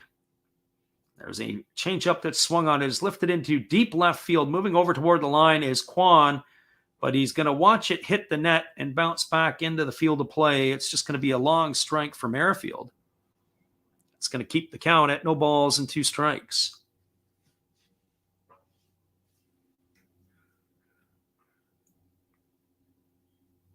Merrifield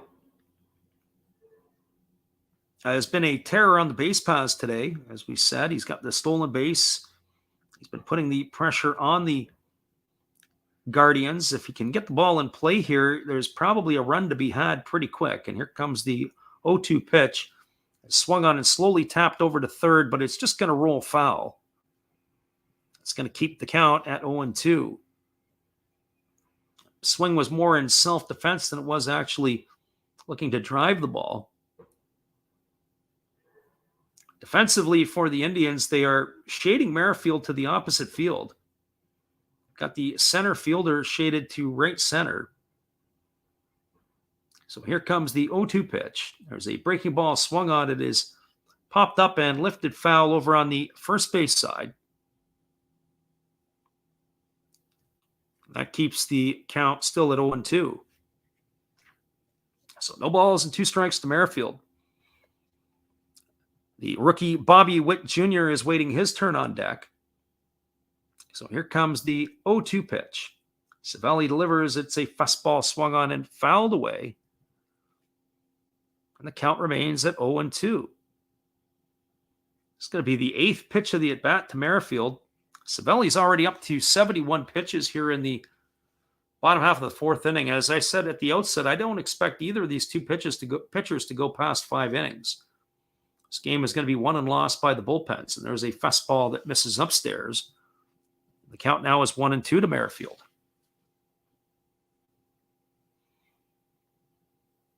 So Merrifield, the right-handed batter for the Royals, facing the righty Savelli, who's ready to go back to work. He slightly chokes up off the bottom of the bat. And here comes the pitch. It is a fastball that misses upstairs, and the count goes to 2-2 to Merrifield.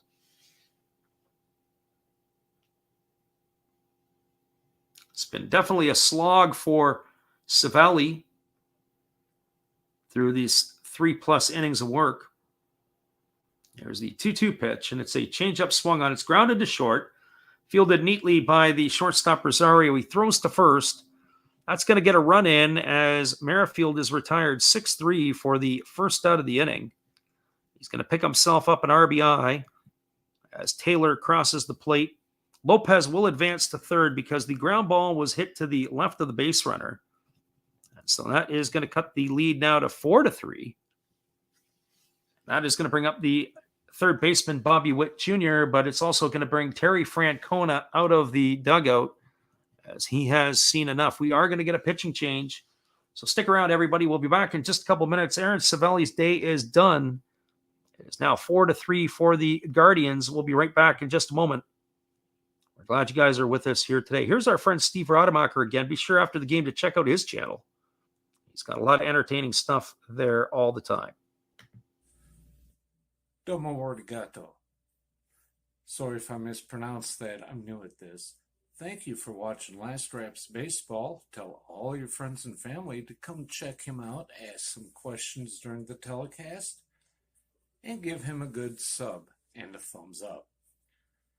And this is Steve coming back at you, and some new things on my channel. Star Wars figures that everybody likes.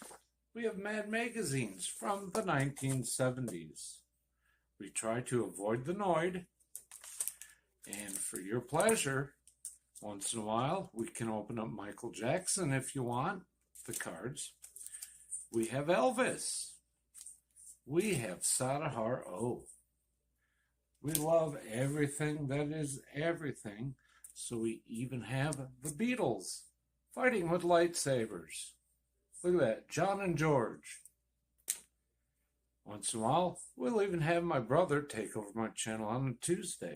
So once again, everybody tell your friends, come see Freddie at Last Raps Baseball. And right now, I'm going to kick it right back to you, Freddie.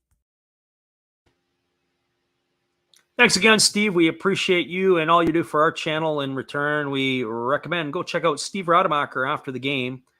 Theo is great, has checked in to say hello. Welcome to you, Theo, and thank you for being here. We do have a pitching change for the Guardians. It is going to be Trevor Stephen coming into the game. The 6'5" right-hander is going to be appearing in his second game. He originally was drafted by the Cleveland Indians, or actually by the New York Yankees, in the third round of the 2017 draft. This is in his second year at the big league level with the Indians. He has appeared in one game. He pitched one inning, and it was a clean inning. So he is on the pitch here, and he's going to be entrusted to face Bobby Witt Jr. So Stephen is the proper pronunciation here. So Trevor Stephen in the game. Right-hander against the right-hander, Witt Jr., and the first pitch is a fastball at 97, taken at the knees for a called strike, and the count is 0-1. So no balls and one strike to Witt Jr. For Witt Jr. today, he is officially 0 for 2. He bounced into a fielder's choice his last time up. He stole a base and scored a run. It was his first career stolen base. There is a changeup delivered that is swung on and missed, and the count is now 0-2. So no balls and two strikes to Witt Jr. The runner at third is Lopez. There's 2 runs that have already crossed for the Royals in their half of the fourth. We have one away here. And here comes the 0-2 pitch. Stephen delivers a changeup that's swung on and it's tapped foul over on the third base side. And the count remains at 0-2. Lots of baseball left in this one. And as we said, when there was runners on second and third with the 4-1 lead, the Indians were more than happy to trade runs for outs. So here comes the 0-2 pitch. Stephen checks the runner over at third, and he delivers, and there is a breaking ball swung on and missed. And Bobby Witt Jr. is retired on strikes for the second out of the inning, and that's going to leave it all up to Andrew Benintendi. So Benintendi steps up to the plate. He is officially 0 for 0 because he's walked twice. He's 4 for 10 on the young season. Benintendi hitting from the left side against the right-hander Stephen. Stephen holds set at the belt, and he's ready to deliver. He kicks and fires. There is a changeup that misses down and away, and the count is 1-0. So 1 ball and no strikes. It's a little hard to tell if it's a changeup or a split finger from Stephen. The pitches are similar. Unless we get a replay sometimes, I'm not able to always tell the difference. The speed is similar. The movement is similar. There is a fastball swung on, and it is grounded through the 6-hole into right field. And Benintendi is aboard for the third time today. He's got a base hit and an RBI now. And the score is now all evened up at 4s. We're back to where we were at square one. It's now the Indians 4 and the Royals 4 with Salvador Perez coming to the plate. Last pitch was at 96 miles an hour. Benintendi just smacked it right through the 6-hole into left field. That is going to make the score 4-4. You could see Jose Ramirez had his head cranked back. He was just like, geez, here we go. Kind of interesting. So here it is. Here comes the first pitch to Salvador Perez. It's a fastball that misses outside. And the count is 1-0. So for the Guardian fans checking us out today, and for the Royals fans, we're glad you could pop in. Perez picked up his first hit of the season. His second at bat, he was hit in the first inning. The fastball swung on and missed, and the count is 1-1. Perez batting from the right side versus the right-hander Stefan. As we said his last time, Perez is a very dangerous hitter. He's in scoring position when he steps in the batter's box, and there's a fastball swung on it. It's lifted into center field. Moving over to his right is the center fielder Straw. He's going to make the catch, and that is going to do it here for Perez in the fourth inning. So the damage has been done. The Royals are now back in the ball game. It's evened up. They had 3 runs in the inning on 2 hits. There were no errors and 1 runner left aboard. We are now through 4 complete innings. It is the Royals 4, the Guardians 4. Stick around, everybody. We'll be back with the top of the 5th inning after this. We're glad you could be here with us. Here's our friend Matt again. Well, you've got to have an ace in the hole, a little secret that nobody knows. Life is a gamble, a game we all play, but you've got to save something for a rainy day. You've got to learn to play your cards right if you expect to win in life. Don't put it all on the line for just one roll. You've got to have an ace in the hole.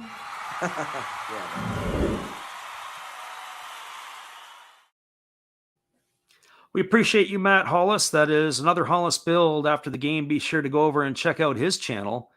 He is a supporter of our channel, and in return, we like to support Matt. That's Matt Hollis and another Hollis build. Coming up for the Guardians in their half of the 5th inning, it's going to be Steven Kwan, Jose Ramirez, and Franmil Reyes. The Indians' starter Aaron Savelli was chased in that last half inning as they've had to go to the bullpen. And it is still the right-hander Carlos Hernandez on the mound for the Royals. I don't know if I would have predicted that. I did predict that both of these teams would not have starters go past the 5th inning today. So right now I'm at 50% because Savelli has been knocked out of the game. And so as we said, it is Trevor Stefan who is into the ball game to replace Savelli. So Hernandez will face Kwan, Ramirez, and Reyes. For Kwan on the ball game, he is officially 0 for 1. He popped to the catcher his last time up. He walked and scored a run back in the first inning. His average has slipped to a gaudy 727 with the pop out his last time up. He really was off to a hot start. He had a stretch there of reaching basically 9 consecutive times. Of course, that was snapped in the 3rd inning. There's a first pitch fastball taken at the knees for a called strike, and the count is 0-1. Kwan batting from the left side, getting the nod again to start today. He's made a great announcement to professional baseball with the start that he's had to the season. There is a changeup that misses down. The count's 1-1. I say to professional baseball, I should say to the major league level. This has been his major league debut as he's made the team out of spring training. And here comes the 1-1 pitch. It is a breaking ball swung on. It's tapped back to the pitcher, Hernandez. He has to leap to haul it in. He sets his feet. He fires to first, and Kwan is going to be retired for the first out of the inning. It's going to go down as a ground out. 1-3 for out number 1. That's going to bring up the third baseman, Jose Ramirez. For Ramirez today, he is 0 for 1. He grounded to third his first time up, and he walked. But it looks like we're going to see an end of the day to the right-hander Hernandez as Mike Matheny is on his way to the mound. We are going to get ourselves a pitching change, and we'll be back in just a moment after this as the Royals are going to their bullpen. He's going to leave the mound, does Hernandez, and of course, Phil Cousy is wanting to go over to check him. Hang tight, everybody. We'll be back in just a moment with the call of the top of the 5th inning.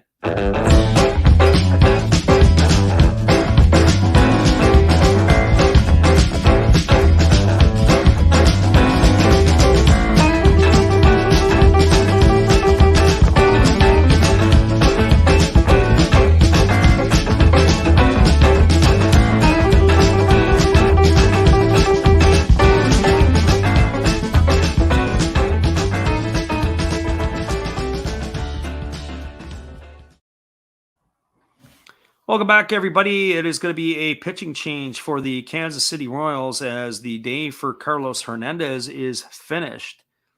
We're going to see ourselves a right-hander. This is going to be Colin Snyder. Snyder is coming into the ball game to replace Hernandez. The 6'4", 195-pound right-hander enters the fray. He was originally a 12th-round pick out of Vanderbilt University back in the 2017 draft by the Royals. He's got a win already on the season. He has appeared in one game. He's pitched in one inning. He has one strikeout to his name. So he is going to be taking over for Hernandez here. It was a very efficient first outing for Snyder as he only allowed one hit on 13 pitches the other day. So he picked up the win, and Hernandez's day is done after only throwing 68 pitches.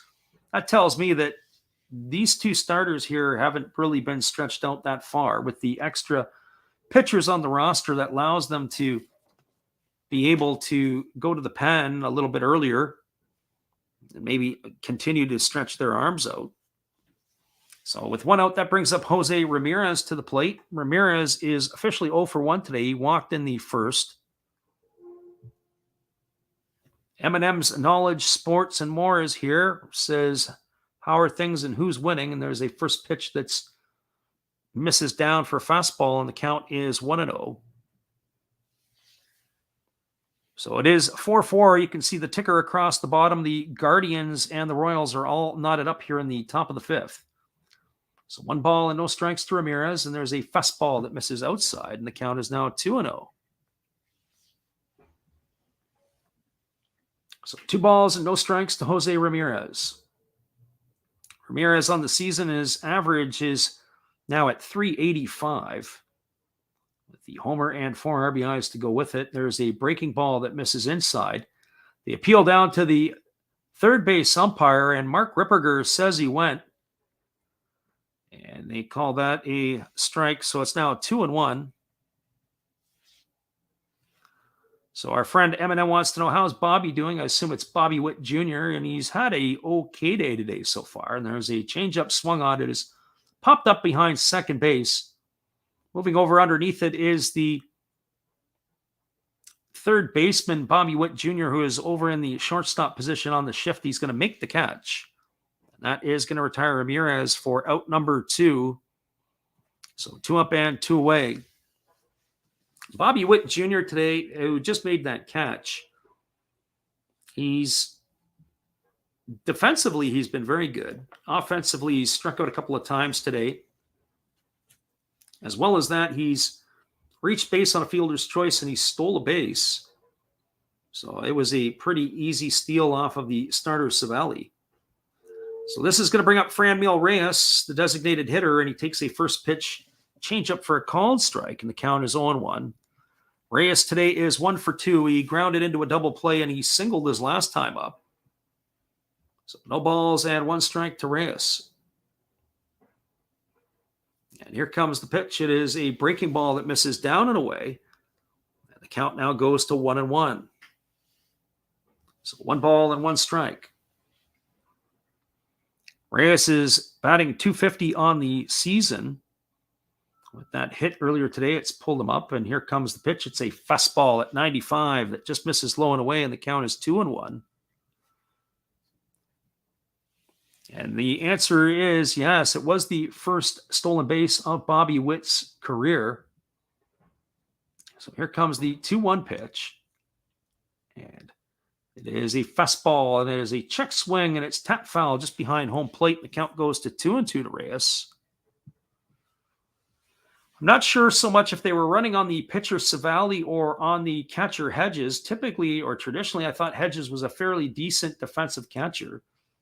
The Royals have stolen 3 bases today with Hedges and Savali as the battery. Looking to see how that will change now that the pitchers have changed. There's a changeup swung on and missed. And Reyes is retired on strikes for the 3rd out of the inning. And that is going to do it. There were no runs, no hits, no errors, and nobody left the board. We're through 4.5. It's the Royals 4, the Guardians 4. Stick around, everybody. We'll be back in just a couple of minutes with the call at the bottom of the 5th inning. We're glad you guys could be here. Hold tight.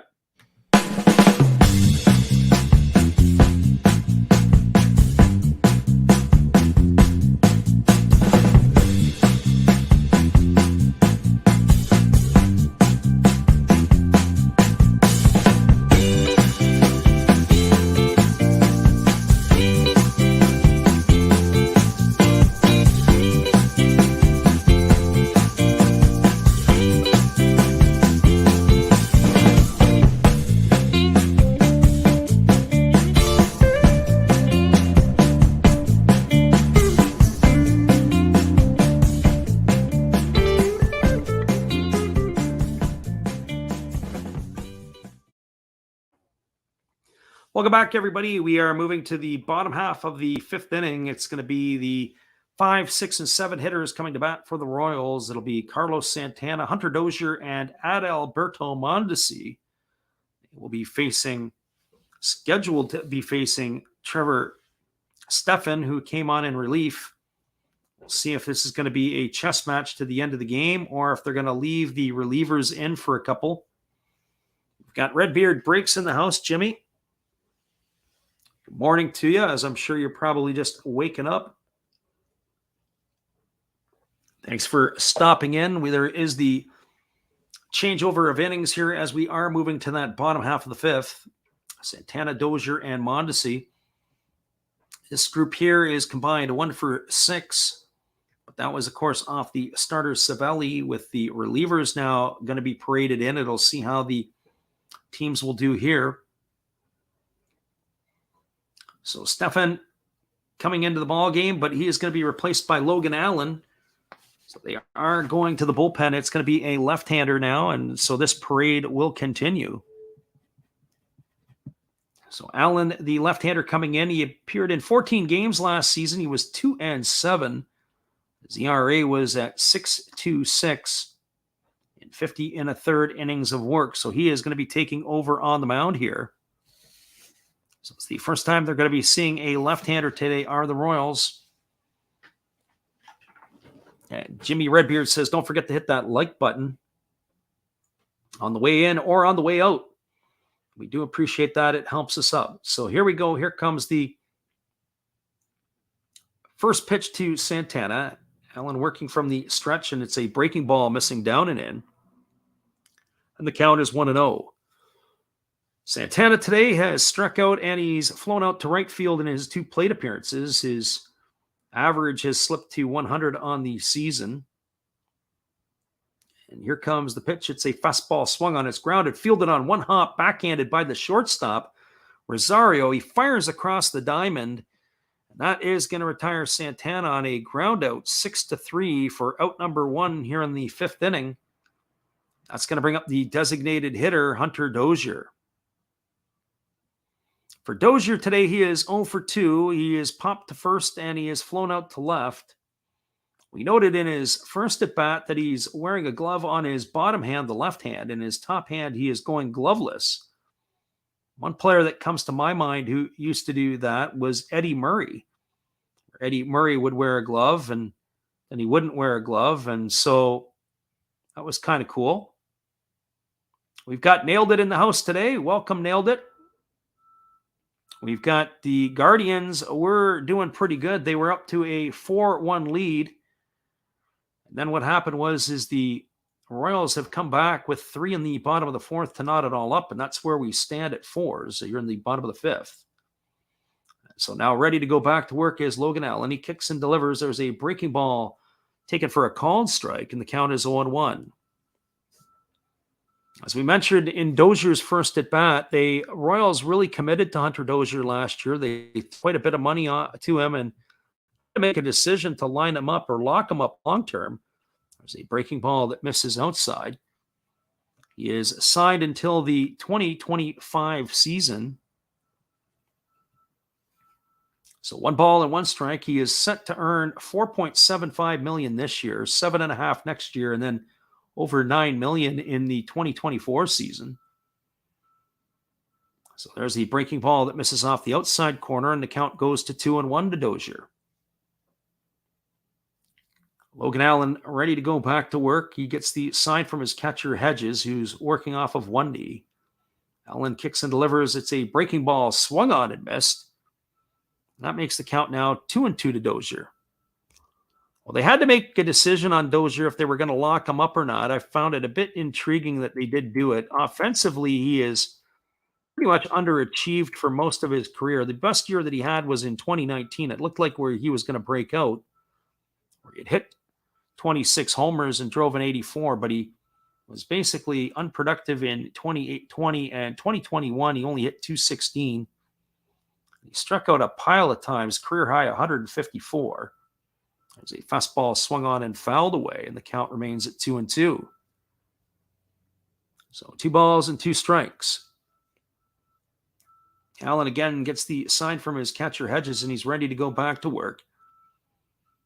He kicks and he fires. It's a breaking ball swung on and foul behind home plate. The count remains at 2-2.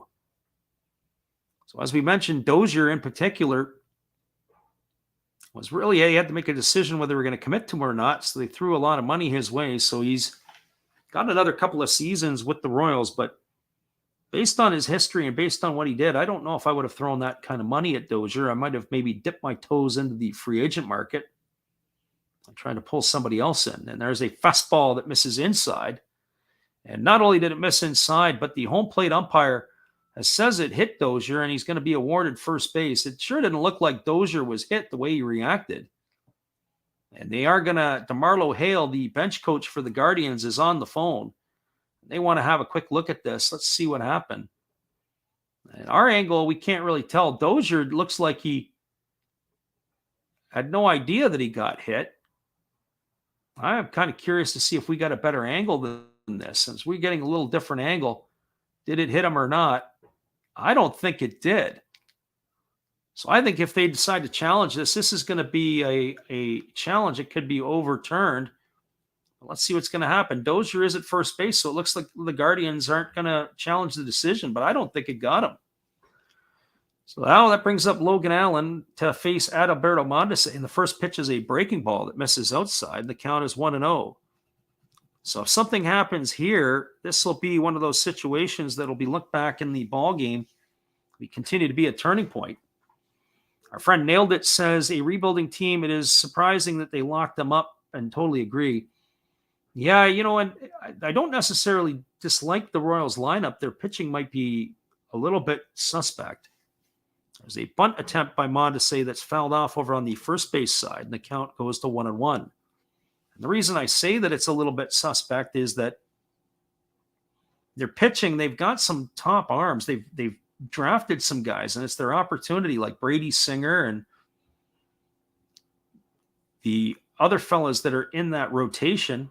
Of course, we saw Hernandez today, who is considered to be a decent ball player, and there's a breaking ball swung on. It's grounded over to third for 1. Back to first. It's going to be a Guardian double play. That's going to go down as a 5-4-3 double play.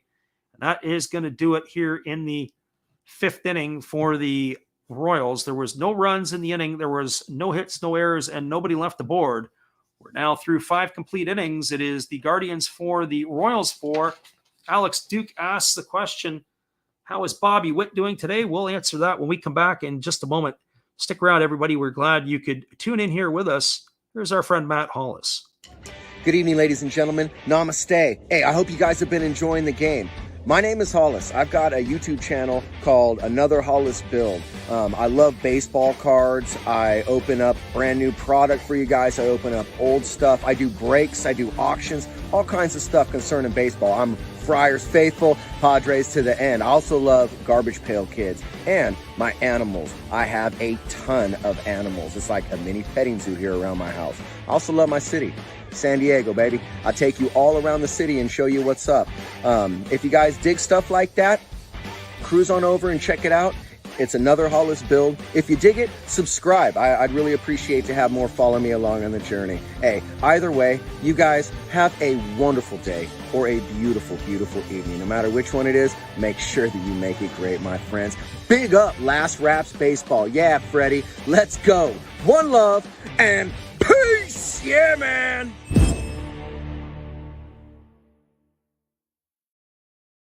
Everybody, we're cruising to the top of the 6th inning. It's going to be Rosario, Miller, and Mercado. And we're going to just see if the Royals are going to make another pitching change as Colin Snyder had come in to finish off that last inning. Our friend Alex Duke in the house today. He says, how's Bobby Witt doing today?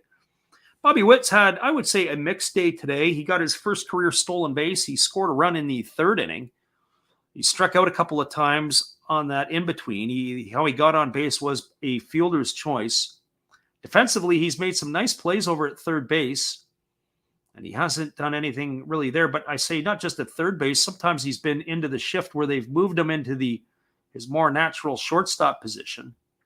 It's my first look at Bobby Witt here, and I thought even though they list him at 6'1", he does look like he's maybe a little bit undersized.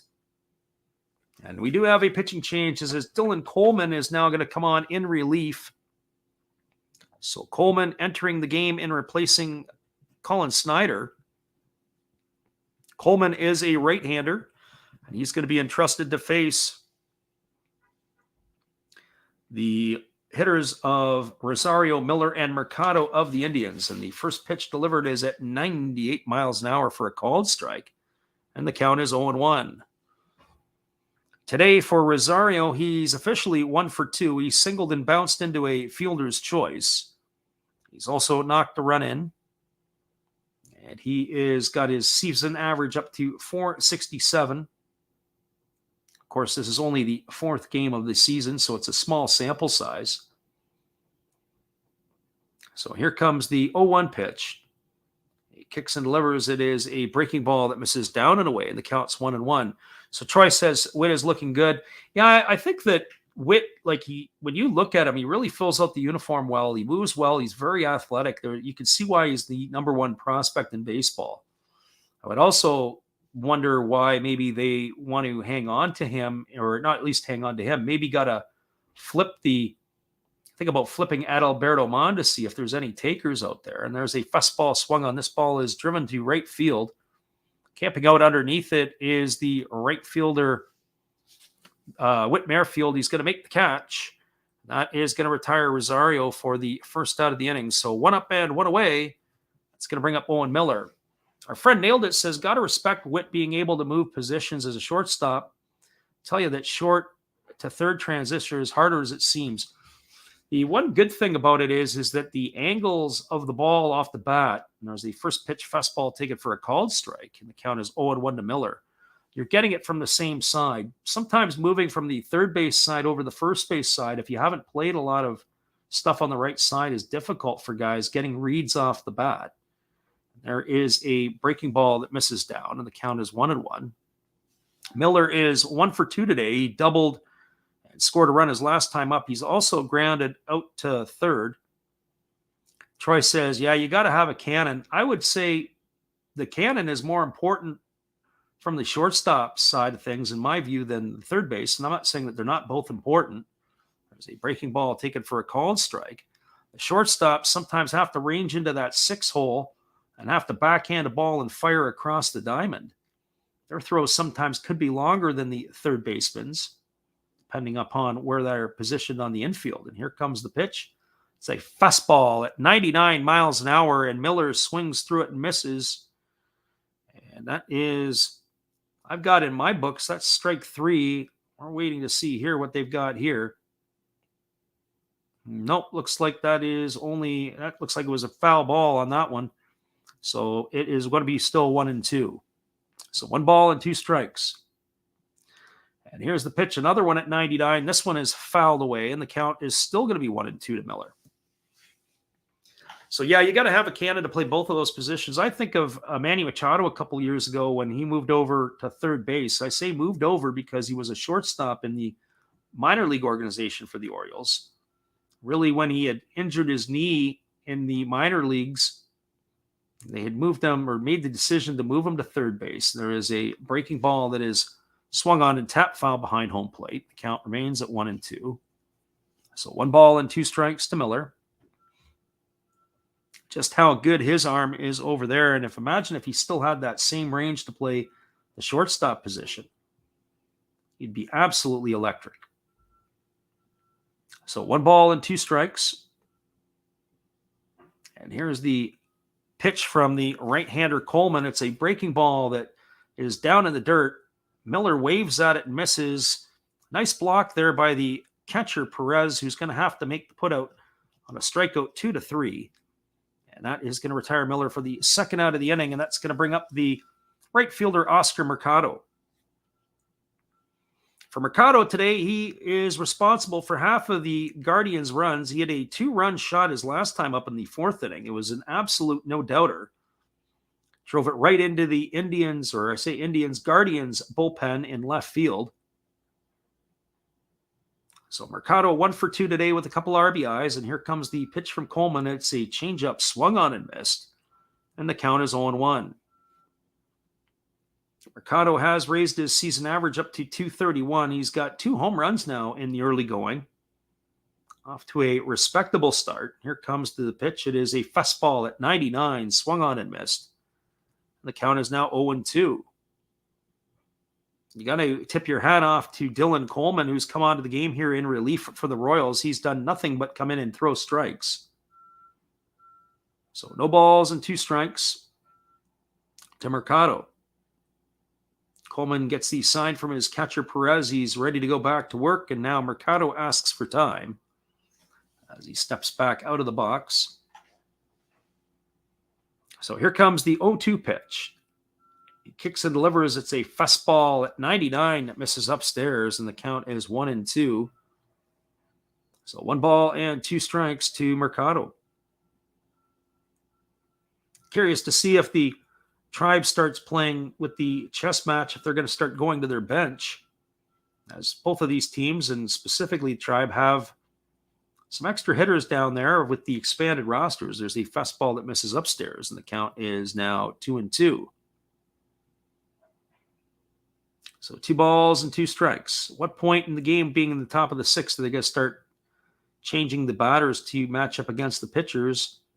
There's a fastball swung on and missed. And Mercado is retired on strikes as Coleman comes into the game and retires 2 via the strikeout. So for the Guardians in their half of the 6th inning, there was no runs, no hits, no errors, and nobody left the board. We are through 5.5 innings. It is the Guardians 4, the Royals 4. We'll be back in just a moment with the call at the bottom of the 6th. Alex Duke says, who are you rooting for? Really, we're not rooting for anybody in this one, Alex. We're just calling the game. But you're glad you're here with us. Stick around. We'll be right back and talk to the chat in just a couple of moments. Thanks for being here, everybody.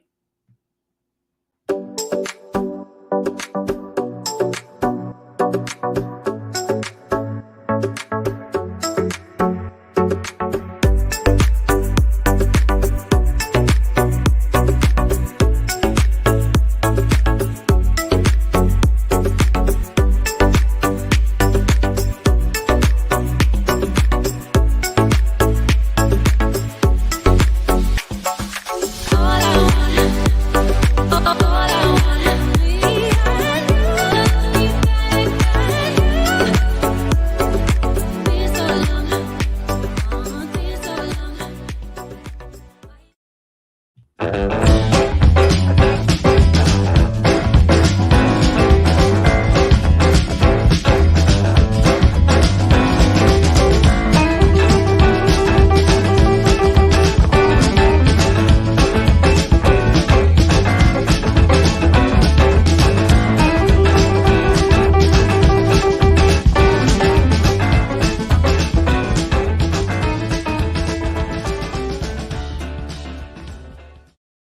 Welcome back, everybody. We're moving to the bottom half of the sixth inning. It is going to be the 8, 9, and 1 hitters due up for the Royals. That means Michael Taylor, Nicky Lopez, and Whit Merrifield. They're going to be facing Logan Allen, who's coming back in for his second inning of work. Allen, of course, took care of the Royals unconventionally 1-2-3 in the last inning. And so here comes the first pitch to Taylor. It's a changeup that misses upstairs, and the count is 1-0. Jimmy Redbeard says that we do a fantastic job. We appreciate that, Jimmy, and we always appreciate your support of the channel.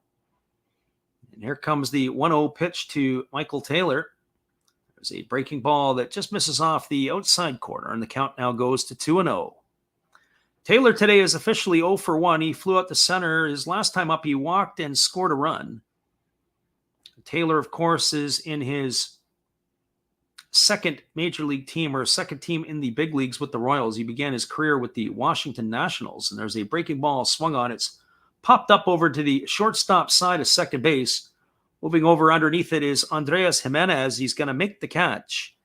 That is going to retire Taylor for out number 1, and that'll bring up the second baseman, Nicky Lopez. Just as a reminder, we're going to be back on the airwaves again tomorrow. And on Wednesday, we're going to be calling the Tigers and the Red Sox. We'll get games 2 and 3 of that series under our belts. And then on Thursday, we're going to do the Mariners and the White Sox all-day games. And on Friday, we might do something, but we're a little undecided yet. We're definitely going to be doing our regular scheduled NPB game on Friday night. Check the schedule as it becomes closer. There's a fastball from Allen that misses down, and the count is 1-0 to Lopez. So we're going to have ourselves a busy week on the channel, so hopefully you can pop in and check it out. So here comes the 1-0 pitch from Allen. He kicks and delivers. It's a fastball swung on. It's grounded through the 6-hole into left field. Lopez is aboard with a single here in the 6th inning with 1 away, and that's going to bring up the top of the order with Merrifield. Something we're going to have to keep an eye on here is the Guardians. They have been running today. The Royals, they have been running on the Guardians. Although with the lefty Lopez on the hill, we'll have to keep an eye out here. Merrifield had a stolen base today. Witt had a stolen base, and Mondesi had a stolen base. So we're curious to see how this is going to work out now with the lefty on the mound. So here comes the first pitch to Whit Merrifield. Allen delivers a changeup that swung on and fouled away. The count is quickly 0-1. Merrifield has pulled his average up to 200 with his hits today. He is 2 for 3. He's also got that stolen base that we talked about. He's also knocked in a run. So here comes the 0-1 pitch to Merrifield. Allen kicks and delivers. It's a breaking ball that catches the outside corner, and the count is 0-2. You can tell by the body language of Merrifield, he wasn't impressed with that call. The Royals have spread their offense around today. The top of the order has got on, but they haven't been able to cash in. The bottom part of the order, when they did get on, were able to cash in. And there is a fastball swung on. It's lined right to the shortstop, Rosario. He makes the grab, and he takes a look back to first base. You got to say that Merrifield really had a good swing there. He hit it right on the screws. That's going to go down as a line out to the shortstop for out number 2, and that's going to leave it up to Bobby Witt Jr. Some of the folks in the chat were asking about what do you think of Bobby Witt Jr. As I said, he really fills out the uniform nicely. Well, today he is 0 for 3. He struck out twice and bounced into a fielder's choice. And here's the pitch. It is a fastball taken for a called strike, and the count is 0-1. So no balls and 1 strike.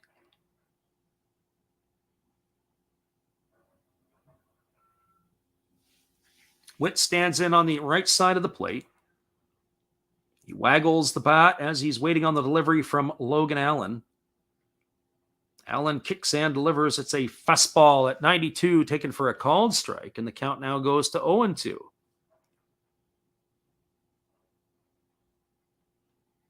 So no balls and 2 strikes to Bobby Witt Jr. I will say this, you can see why they like him. He's a very athletic player, even the way that he plays his position, the way that he moves. There's a breaking ball that misses well off the outside corner, and the count goes to 1-2. So 1 ball and 2 strikes to Witt Jr. Lots to like about the young number 1 prospect of the Royals, and for that matter, all of baseball. So here comes the 1-2 pitch. Allen kicks and delivers. It is a breaking ball, swung on and missed. And Witt Jr. is retired via strikes for the 3rd time today. And that is going to do it for the Royals in their half of the 6th inning. So for the Royals, they had no runs, 1 hit, no errors, and 1 runner left to board. We're now through 6 complete innings. It is the Kansas City Royals 4, the Cleveland Guardians 4. Stick around, everybody. We'll be back in just a couple minutes with the call. Top of the 7th inning. Glad you guys could be here with us today. Here's our friend Steve Rademacher. If you haven't checked him out, be sure to check out his channel. He's one of the characters on YouTube. We get a good kick out of him. He's about a month away from his new hairstyle. Here you go. Hello, friends. Steve coming back at you, a clean-shaven Steve. Thank you for watching The Last Straps Baseball. And please continue to support my channel among others, like Another Hollis Build. Awesome commercial. And now I'll show you a few more things that we do have. We have toys, like this bobblehead Star Wars on wheels. We have Noids.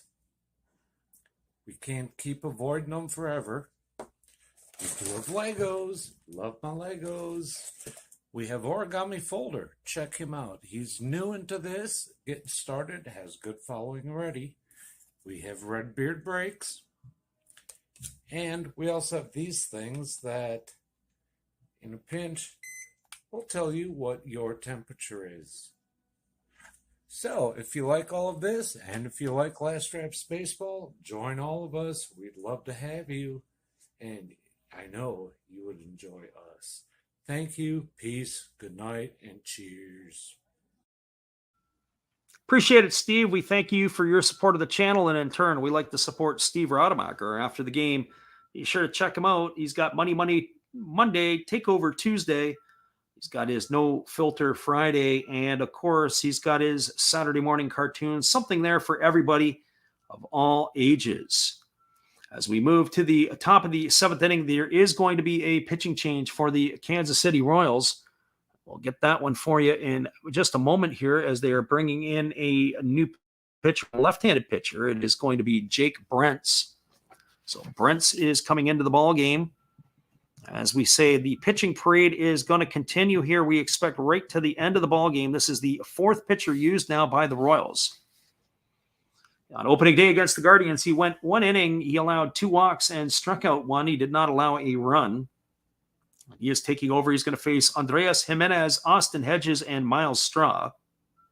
It's the 8, 9, and 1 hitters in the Guardians batting order. So here he is ready to get back to work. So Jimenez digs in. He is 1 for 2 today. He singled and grounded out to third. And the first pitch is a breaking ball swung on, is lifted into shallow center. Coming in hard is Michael Taylor, but it's going to drop in front of him. And Jimenez has got himself a leadoff single here to get things going in the 7th inning. And that's going to bring up the catcher, Austin Hedges. For Hedges today, he is 0 for 2. He has struck out and grounded to third. I'm curious, we'll have to do a double take to see if maybe we'll see an end to Hedges here at some point. He is the one who is coming in to hit, and that's exactly who it is. Hedges had some words in the first inning when Salvador Perez got hit by a pitch. He was right in there with Sally Perez, and there's a first pitch fastball. It's bunted. Falling to the ground is the batter runner Hedges, and Perez puts the tag on him. But he does get the job done on a sacrifice as Jimenez advances over to second. It's going to be a sacrifice to 2. Hedges got out of the box. He took about 5 steps and he face planted right down. 1, 2, 3, 4, and there it is. He kind of almost trips over the bat. And as he's laying on the ground, he slowly gets himself up, but Perez makes the easy tag. but they do advance the runner Jimenez over to second. So one away, and that brings up Miles Straw. Straw today is 1 for 3. He scored a run to get things going in the first inning. He's also flown out and grounded out. And the first pitch is a fastball, ticket for a called strike, and the count is 0-1. Straw also has stolen a base today. We said last year he had 30 stolen bases. We got Xavier out here. He says, "You are the only stream I found." Welcome, Xavier. We appreciate you being here and checking in on us. Comes the 0-1 pitch to Straw. There is a fastball swung on and missed, and the count is 0-2. So no balls and 2 strikes. Straw will be followed by the left fielder, Stephen Kwan, as he's waiting his turn on deck. So Straw waits in at the plate. Here comes the 0-2 pitch. Brents holds at the chest. He kicks. And he delivers, and it is a fastball swung on and fouled away over on the first base side, and the count remains at 0-2. Troy says he'll be here for the Tigers for sure. I'm curious to see what we're going to get out of them the next couple of days. Obviously, they went with Scooball yesterday. I believe Manning takes to the hill today for the Tigers. One would anticipate we're probably going to see Eduardo Rodriguez against his old gang in this series. But we'll be on the air again tomorrow at 11 o'clock Pacific.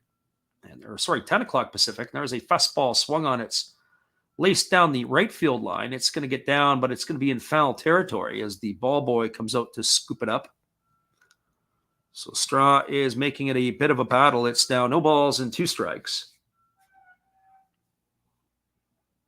Stephen Kwan, who waits on deck, is off to an absolutely unbelievable start. So if they can get Straw up to the plate, I'm sure that they'll be confident to have Kwan try to do the deed to get him in. And there's a breaking ball that's down. Straw checks his swing. They appeal down to Phil Cousy, the first base umpire. They said he went. And that is going to retire Straw for the second out of the inning. That's going to bring up the left fielder, Stephen Kwan. And as we get a chance to look at the replay, Miles Straw, even though he shakes his head in disbelief, yeah, he did go. It looked like for sure he made the offer on that one. So now that brings up Stephen Kwan, who's 0 for 2 today. He's got a walk and scored a run. He entered today's affair hitting .800. He has now cooled off a little bit. He's hitting .666 in these short sample of games. He is 8 for 12 to begin his major league career. But Kwan is swinging the hot bat. Brents gets the sign from his catcher, Perez. He's ready to go back to work. He kicks and delivers. It's a fastball. Take it for a called strike, and the count is quickly 0-1. So no balls and 1 strike. Appreciate everybody who is checking in on us today. We appreciate you guys and your support of our channel. As we said, we also do the NPB games late at night. We'll be doing those on the weekend. So here comes the pitch. It is a breaking ball down. They appeal over to the third base umpire to see if he went. The ball squirted away from the catcher, and it is now going to be 2 balls and 1 strike to Kwan. But the runner at second did not advance. The runner at second is Ernie Clement, as he has come on for Jimenez. So Clement is the runner at second.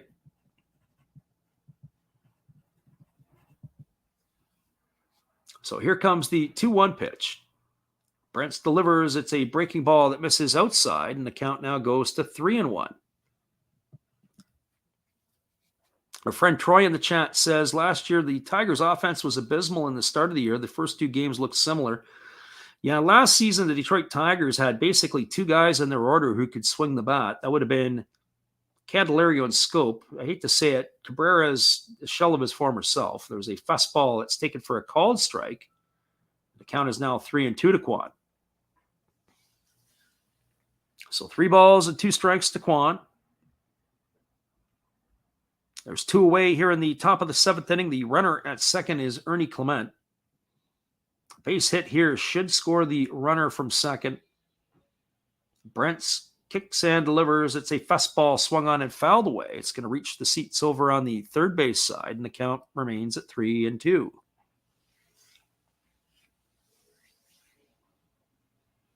I'm sure Kwan would like to find a way to get on base here because the always dangerous Jose Ramirez is waiting his turn on deck.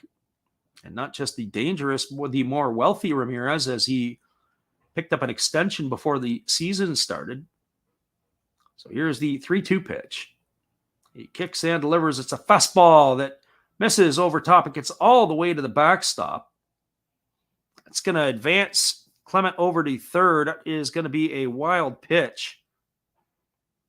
Ball was absolutely uncorked, and Kwan is aboard with a walk, and that's going to bring Mike Matheny out of the dugout. And that might be it for the left-handed reliever Brents, as we've got Jose Ramirez coming to the plate, and his day will be finished. We've got a pitching change. We'll come back in just a couple minutes, everybody. We're glad you guys could be here with us. Hold tight. We'll be back in just a couple minutes.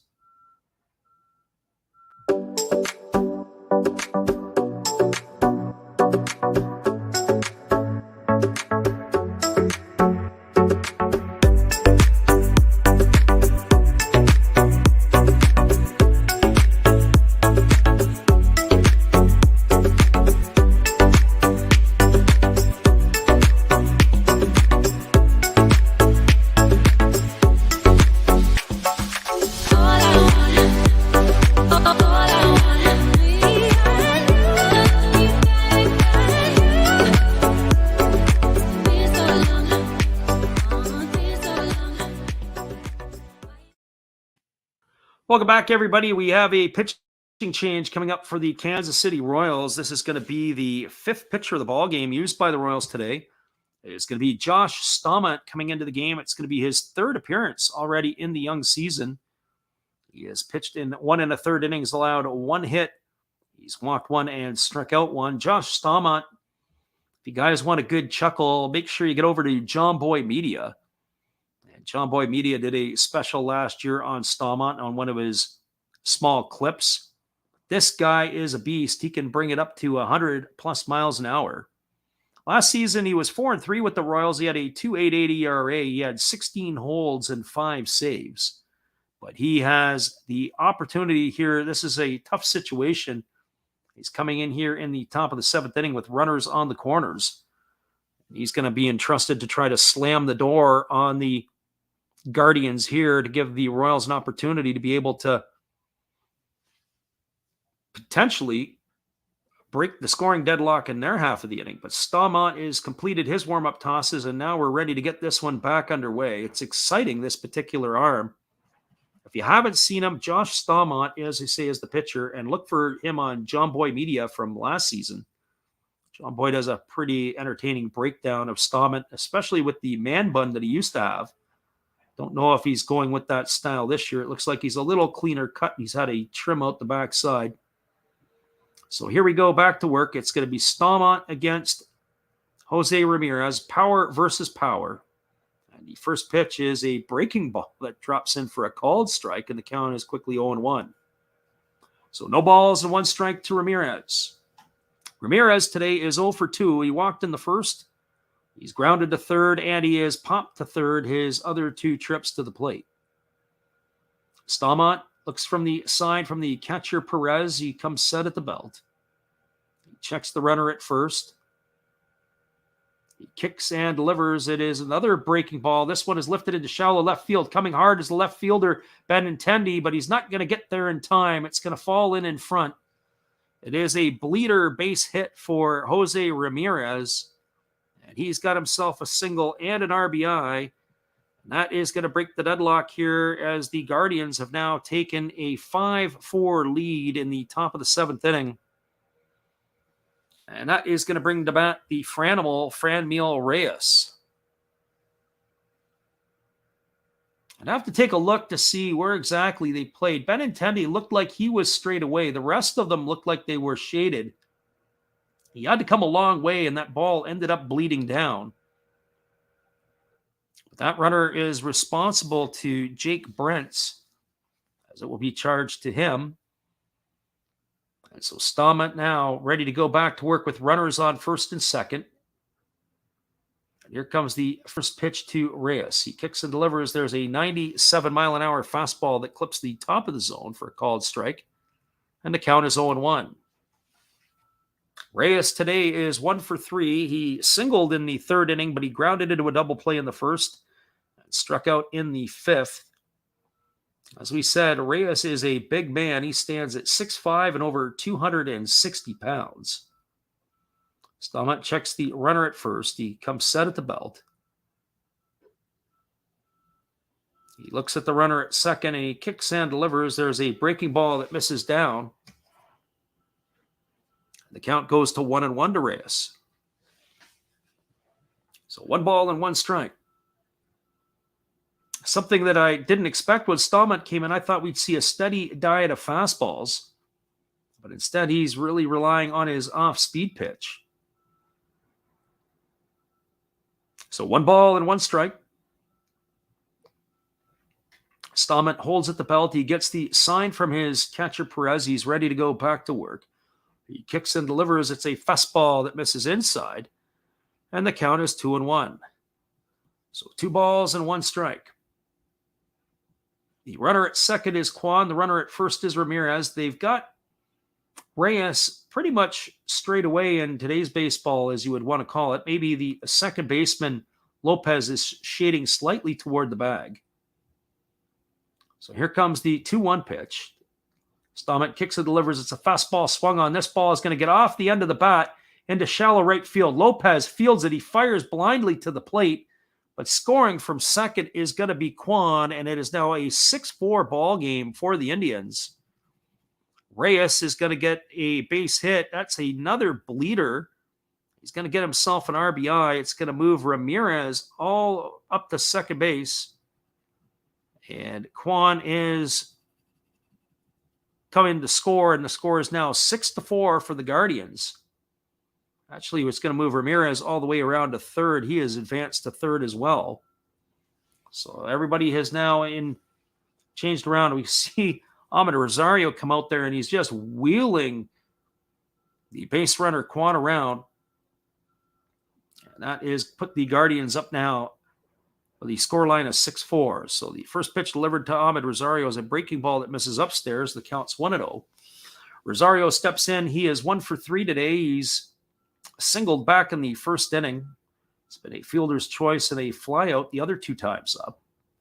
And here's the pitch from Stammet. It's a breaking ball that is swung on and missed, and the count goes to 1-1. A little bit unfortunate for the Royals, as the 2 hits that have driven runs in this inning was a bleeder to left and a bleeder to right. It's not like the balls were rocketed. One that got on the fists of Reyes was able to find its way there. So here comes the pitch. It is a fastball taken on the outside corner, and the count now is 1-2. So 1 ball and 2 strikes.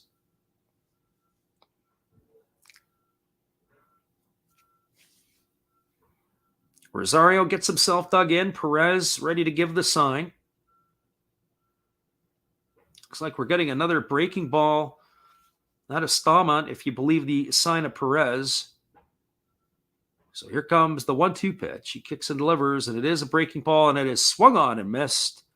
And that is going to retire Rosario for the 3rd out of the inning, but there was damage done, and a lot of it. There were 2 runs in the inning on 3 hits. There were no errors, and 2 runners left aboard. We are now through 6.5 innings. It is the Guardians 6, the Royals 4. Stick around, everybody. We'll be back in just a couple minutes. The call of the bottom of the 7th inning. We're glad you could tune in today, and we appreciate you being here with us. Here is our friend Matt again.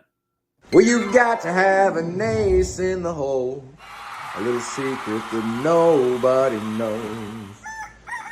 Life is a gamble, a game we all play, but you've got to save something for a rainy day.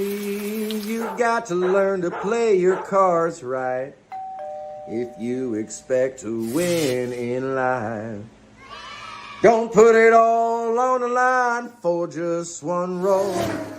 You've got to have an ace in the hole. Yeah.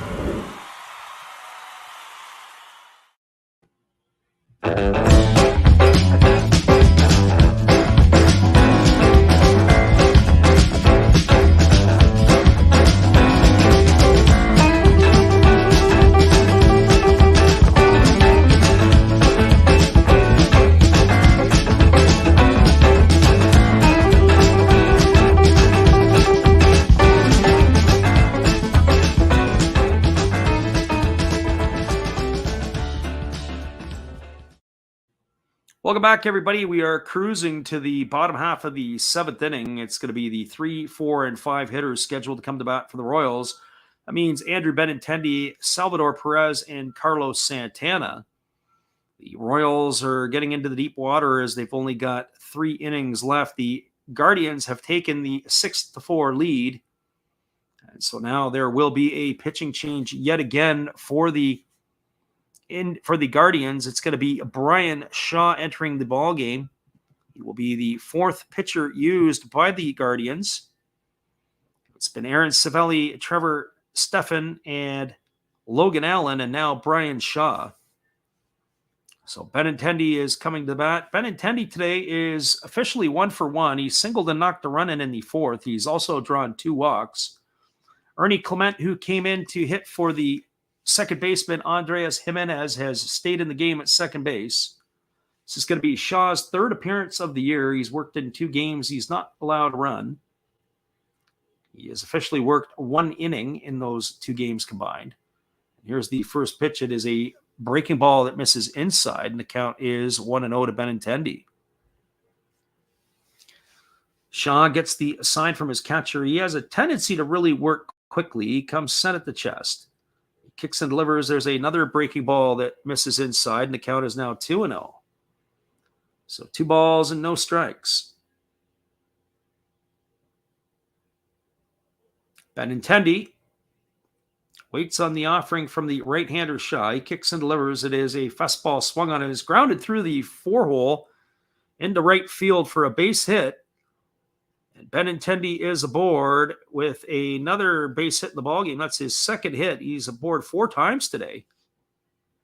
So he wasn't fooled. He saw basically the same pitch over and over again. The only thing is the first 2 pitches had missed inside. And when Shaw left it out over the plate, that ball was whacked into right field. So now Benintendi is the runner at first, and Salvador Perez is coming to the plate. Perez today is 1 for 2. He singled in the 3rd. He flew out to center in the 4th. There's a fastball swung on. This ball is hit into left field. It's fielded by the left fielder Kwan, who fires it back into the infield. And just like that, on 2 pitches, they got 2 aboard. That is going to bring up the first baseman Carlos Santana.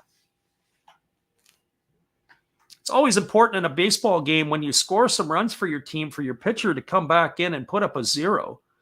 This is not exactly the way that the Guardians have drawn this up, as Brian Shaw has allowed 2 quick singles, one to Benintendi and the other to Salvador Perez.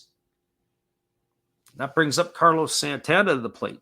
The former Indian/Guardian is 0 for 3 today. He's struck out, he's flown out to right, and he's grounded to short. So Shaw comes set at the chest. He kicks and delivers. It's a breaking ball that misses down, and the count is 1-0. Santana, as we said, he was with the Indians organization, or I should say the Cleveland organization. He was with the Indians, and he bounced over to Philadelphia. He went back to the Cleveland organization. And now he has spent the last couple of seasons with the Royals. There's a breaking ball that misses inside, and the count is 2 balls and no strikes. I say it's a breaking ball, but it's almost more of a cutter from Shaw. When they think of it, it still has break to it. There's a fastball that just misses inside, and the count is 3-0. So Shaw is 1 pitch away from loading the bases, with Hunter Dozier waiting his turn on deck. So the problem for this part of the batting order today is they've been able to get on, but they haven't been able to be brought around. The heart of the batting order is still looking for their first run scored, and there is a fastball that misses, and Santana is aboard with a walk, and that's going to load the bases. So Santana is the runner at first. Perez has gone to second. That's going to bring out the Cleveland pitching coach, as he is on a quick sprint to the mound to have a word with his right-handed reliever. So 6-4 here in the bottom of the 7th inning. But never did a 6-4 lead feel insecure as its bases loaded and nobody out. The pitching coach for the Cleveland Indians is Carl Willis, the former Cincinnati Red and Tiger, and he's been with a number of organizations. If I'm not mistaken, he calls the Metro Detroit area his home these days. So the conference on the mound is over, and that brings Hunter Dozier up to the plate. Dozier is 0 for 2. He was hit by a pitch in the 5th inning. He's also popped to first and flown out to left. And the first pitch to him is a breaking ball that misses down, and the count is 1-0. So 1 ball and no strikes to Dozier. As we said, Dozier's going with that odd look. He's got the glove on the bottom hand, the bare hand on the top of the bat. We said the last at bat, it kind of reminded me of Eddie Murray. Another player who used to do that recently was Hunter Pence. There's a fastball that misses outside, and the count is 2-0. One would think that there's got to be a hurry-up call to the bullpen going on here. There is action in the Cleveland pen. The bases are loaded. It's a 2-0 count to Dozier. And here comes the pitch from Shaw. It's a fastball swung on. It is lifted into shallow left center field. Coming in on it is Quan. He's coming hard again. The wind's taken, and it hits his glove, and it drops. 1 run is in, and they throw into second base, and Carlos Santana is going to be retired on a fielder's choice. But that is going to score the run. Benintendi has scored. They are on the phones because they're going to want to take a look, but I do think that the runner has been forced at second base. Salvador Perez advances to third. Santana, we believe, is forced at first. We're going to see how the official scorer is going to rule this. And I think this possibly could be overturned. It really, really took Quan in. It was absolutely unbelievable. It's a high sky. The wind today has not really played a major role or a factor in this one. As we kind of mentioned or hinted at the outset in this game, the wind today had been, or at least was only about 4 miles an hour. It was coming from right to left. It's a high sky in the sun. So Phil Cousy is the crew chief. He is on the phone, and he is, or on the earpiece with New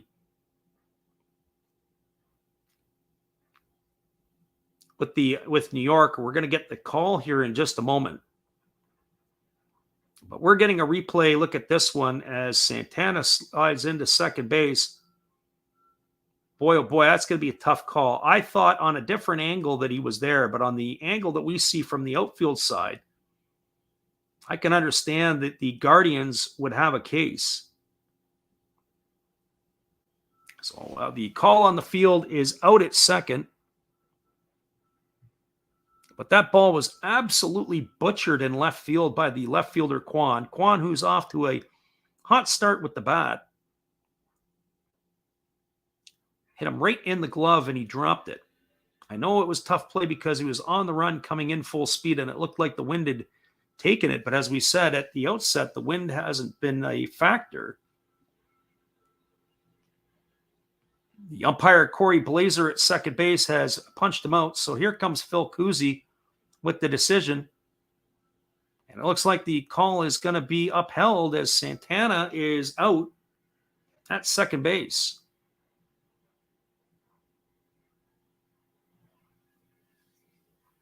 So Santana is retired. That's going to bring Terry Francona out to the mound. He's going to look like it's going to be the end of the day for the pitcher, Shaw. So we got to do some scoring in our books. We have a Cleveland pitching change. We'll be back in just a couple of moments with all of that. Stick around, everybody. Got a lot of action here to go. It is runners on the corners with one away.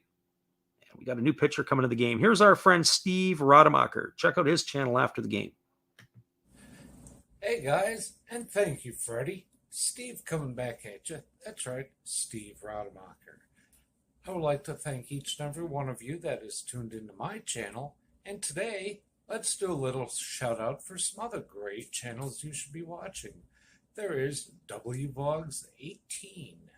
There's Big D's Sports and Collectibles. You all know another Hollis build. Why not Like Father, Like Son? That's a great duo that does some great stuff. It shows some great cards. And of course, the one and only Bud Stoney, creators of One of Ones, a creator of One of Ones, and they're all signed on the back. Bud Stoney, One of One, like this beautiful Robin Yount that he made for me. He made me another Robin Yount, this time mini, and a Christian Yelich mini. Great cards, and he does more than cards. We have darts of Hulk Hogan and many other things. So give them a look-see and give me another look-see. Subscribers are always welcome, and back to Freddie. Appreciate you there, Steve. We have a pitching change. It's going to be Nick Sandlin coming into the ball game. He's going to be replacing Brian Shaw. It's going to be the fifth pitcher used of the day by the Cleveland Guardians. And so that is going to go down as a flies out as he's Hunter Dozier will have flied into a fielder's choice. That is how they are going to rule that. And we're going to see where the error, if an error has been applied here, because there is a error that has been charged. But we want to see where that is going to be applied. It is not going to be applied to the error came earlier in the game on the third baseman. So it's a fielder's choice. It's going to be an RBI accredited to Dozier.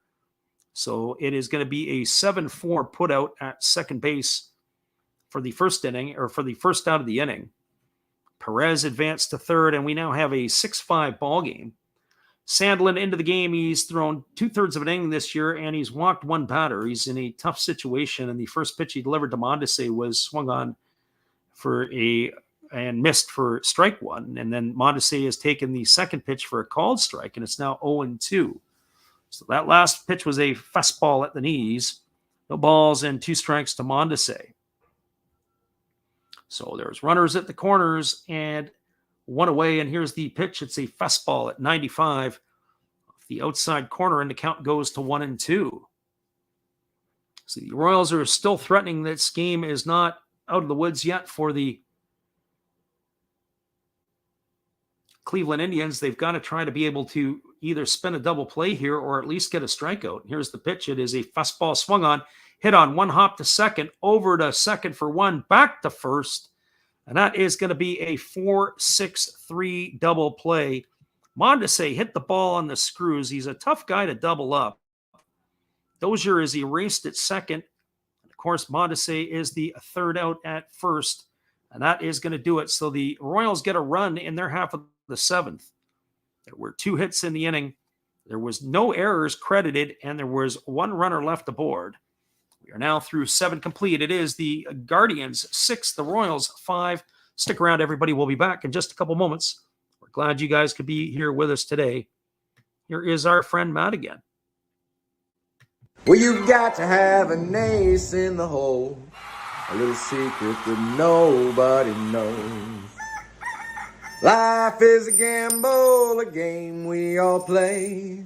But you've got to save something for a rainy day. You've got to learn to play your cards right if you expect to win in life.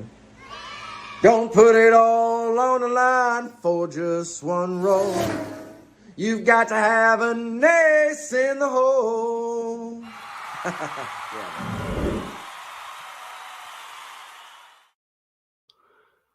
Welcome back, everybody. We're moving to the top of the 8th inning. It is supposed to be Owen Miller, Oscar Mercado, and Ernie Clement coming to bat for the Guardians. We'll be back in 30 seconds with the call of all the action.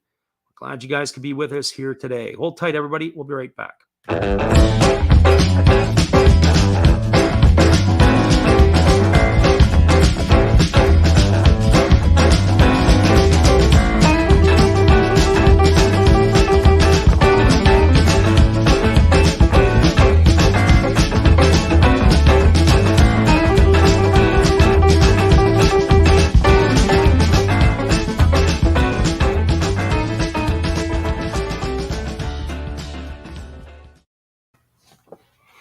Welcome back, everybody. Miller, Mercado, and Clement scheduled to face the reliever, Josh Staumont.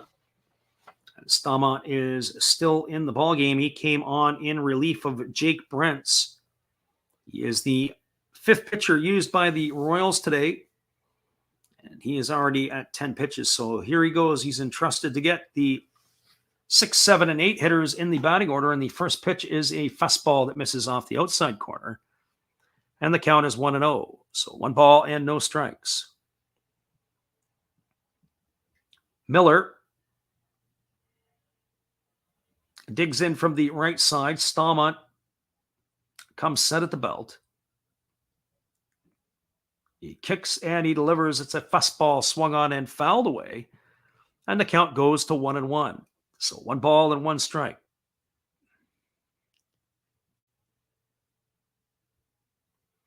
Miller today is 1 for 3. He had a double in the 4th inning.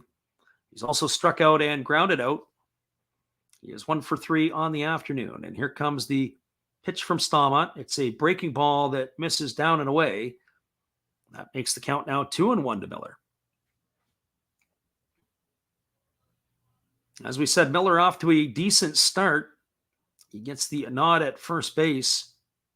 A little surprised, as we said, Bobby Bradley and a few others have had some opportunities over the last couple of years and have not been able to take full advantage of it yet. And here comes the pitch. It's a fastball swung on and fouled away. That's going to reach the seats on the first base side. And the count is now 2-2.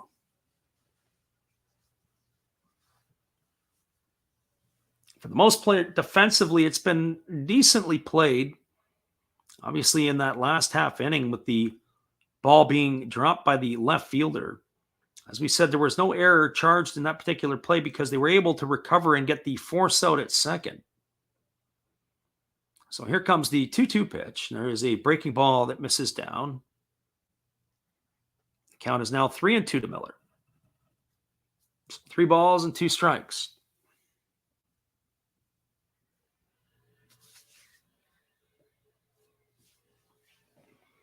So 3-2 here. Mike Matheny looks on as it is a bright and sunny day now. It started off very cloudy in Kansas City. Now it is a sunny day and the crowd is enjoying their sunshine. The temperature is also picking up. There's a fastball swung on. This ball is belted to deep left field, and that ball is going to get off the wall. Benintendi's going to play it off a 1 hop. Digging for 2 is Miller, and he is going to reach easily with a stand-up double.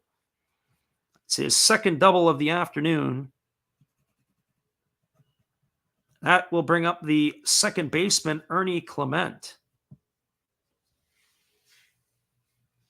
Benintendi really didn't have a shot at it. He was playing what I would say at a normal depth, but that ball was absolutely scorched. So that brings up Ernie Clement to the plate. Check that. That's actually bringing up, we have Oscar Mercado coming up. Mercado is up, and then it'll be Clement to follow. So Mercado comes up. He is 1 for 3 today. He is homered, struck out, and flown to left, and now he's squaring to bunt. There's a breaking ball that misses down and away, and the count is 1-0. Ernie Clement is waiting his turn on deck. So 1 ball and no strikes to Mercado. Mercado hit the 2-run homer in the 4th inning to put the Guardians up 4-1 at that time. So here comes the 1-0 pitch. Mercado waits, and it's a fastball that misses down, and the count is now 2-0. Mercado showed no indication of bunting that time as he takes that pitch in the dirt. So 2 balls and no strikes. This game here is just going to come right down to the last at bats, one would have to think. It's definitely not a pitcher's duel in Kansas City. So here comes the 2-0 pitch. Stallman gets the sign from his catcher, Perez. He holds set at the belt. He kicks and he delivers. It's a fastball swung on. This ball is lifted into deep right center field. And this ball is going to be run down by Merrifield. A nice catch on the run. Miller does not tag at second base. And I'm not sure why. That's not a very good piece of base running. I guess he thought that ball was going to get to the gap. But the way Merrifield had caught the ball, it would have been a very difficult play to have to turn. As we get the replay, not sure what Miller was doing. I guess he might have thought that was going to get down, but he needed to be at third base with now 1 out. Instead, he is at second. That's going to bring up the second baseman, Ernie Clement. So poor decision-making by the base runner at second base. Think of the number of ways you can score when you're at third. Increases dramatically. So he is the runner at second. The way the Guardians can erase this is a base hit by Jimenez. That would do that, or by Clement. That would do that for sure. Clement today is 1 for 1. He singled his last time up as he replaced the starter, Jimenez. He takes a first pitch fastball outside for ball 1, and the count is 1-0.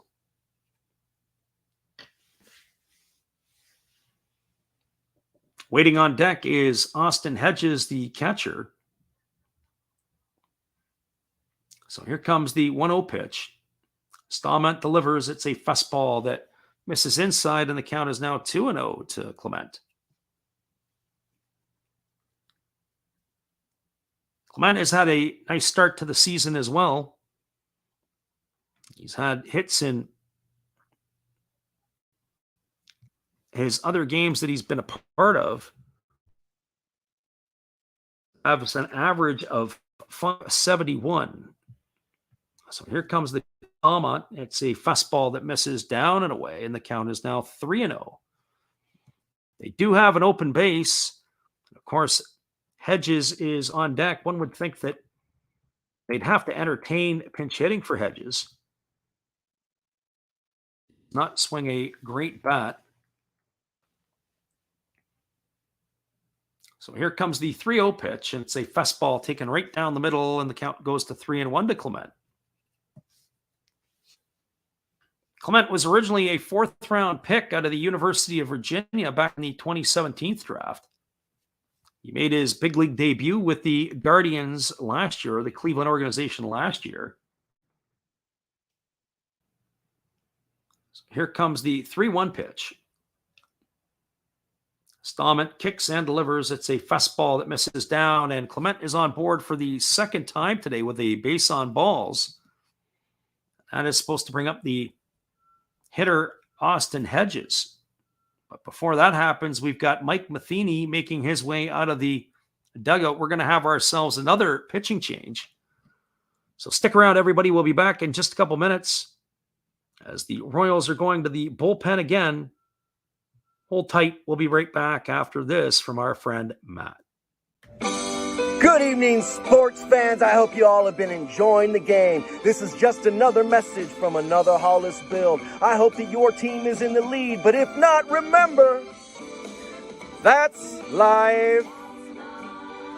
That's what all the people say. You're riding high in April, shot down in May, but you know I'm gonna change that tune. When I'm back on top in June. I said that's life, and as funny as it may seem, some people get their kicks stomping on my team, but I don't let it get me down. 'Cause this fine old world, it keeps spinning around. I hope you enjoy the rest of the game, and if it remains the same, remember, that's life. You want your fill? Go check another Hollis build on YouTube. Last Raps Baseball. Let's get back to the game. Let's go! You know that's life. You know it. One love and peace. Welcome back, everybody. It is a pitching change in Kansas City. There's a right-hander. Scott Barlow is taking over. He is going to be the sixth pitcher used today by Mike Matheny. So Barlow is in relief of Josh Stallmont here in the top half of the eighth inning. The Guardians are currently threatening. They've got runners on first and second. Miller is the runner at second, Clement at first, and Austin Hedges is scheduled to come to bat. For Barlow, on the season, he's appeared in a couple of games. He's got 2 innings pitched, 2 hits allowed. He has not allowed a earned run yet this year, and Hedges is stepping to the plate. He is 0 for 2 today. He had a sac bunt in the 7th. He has struck out and grounded out as well. So here we go, ready to go back to work. And the first pitch is a changeup missing down and away, and the count is 1-0. So Hedges, he and the catcher for the Royals back in the first inning had some words when Salvador Perez was hit by the pitch.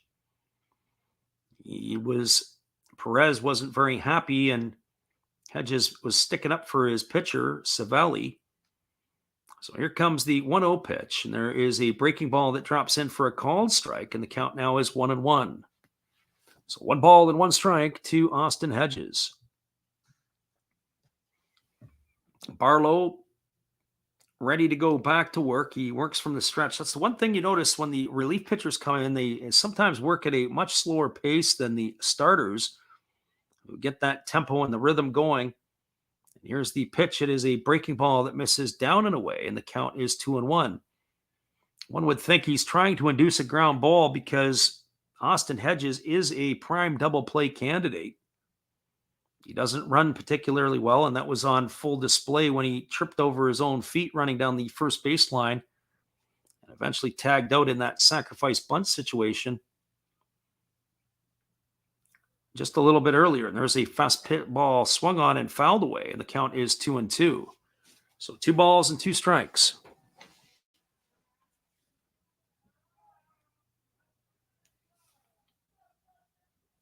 So 2 balls and 2 strikes to Hedges. The top of the order, Miles Straw, is waiting his turn on deck. We'll see if he's going to get a chance to come up and swing the bat here. Here comes the 2-2. There's a fastball at 95 miles an hour that sends Hedges to his backside.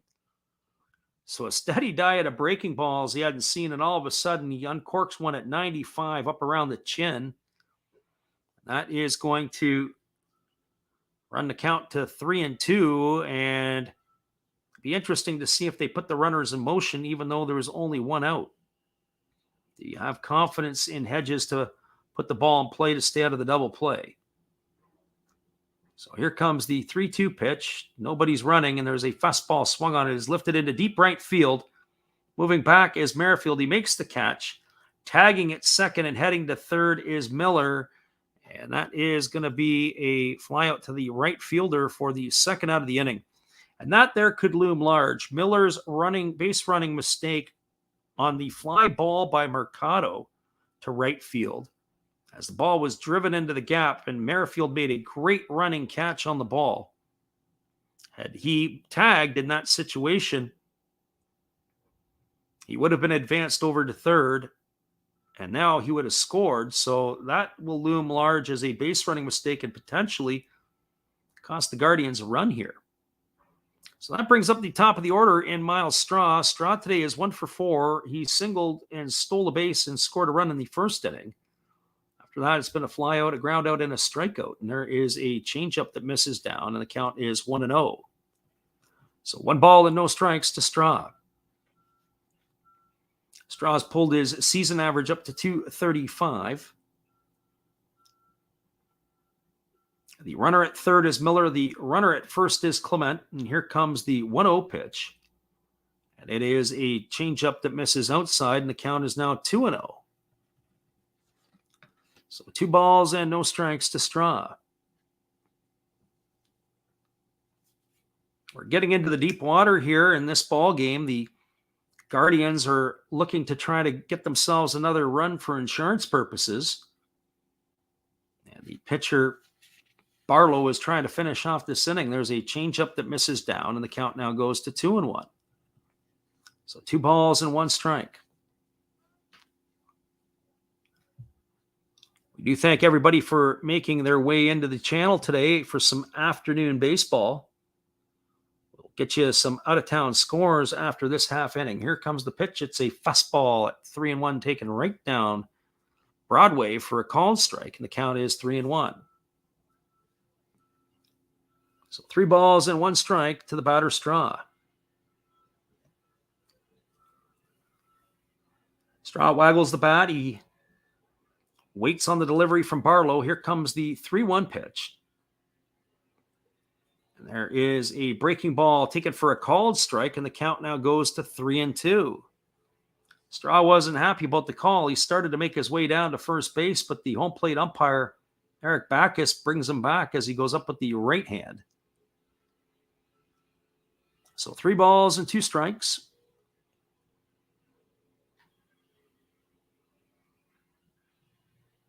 Should Straw find a way on base, it is Stephen Kwan, the batter, who is on deck. So here comes the 3-2, and it's a breaking ball swung on and fouled away. And the count remains at 3-2 to Straw.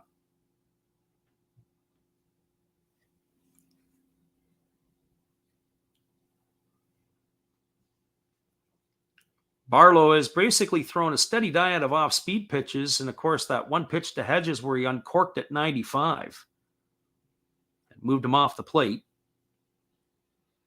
So here comes the 3-2 pitch. And he delivers. It is a breaking ball that misses inside, and that is going to be ball 4 to Straw. It's going to load the bases. One of the hottest hitters in the Cleveland lineup, Stephen Kwan, is coming to bat. Kwan is 0 for 2 today, but he's walked twice and scored a couple of runs. His average on the season is .666. He's got 8 hits in 12 at-bats. So he is going to step in here against Barlow. He gets himself dug in. He hits from the left side against the righty Barlow as Barlow gets ready to deliver, and he kicks and fires. And the first pitch is a breaking ball taken for a called strike. And the count is 0-1. Kwan, of course, dropped that ball in left center field in the last half inning that ended up turning into a fielder's choice, so he was not charged with the error. But the Royals did cash a run in, cut the lead to 6-5, so he's looking to atone for his mistake. And here comes the pitch. It's a breaking ball swung on. It's grounded foul over on the first base side. Phil Cousy was doing a dance with Carlos Santana. And that is going to make the count now at 0-2. So no balls and 2 strikes.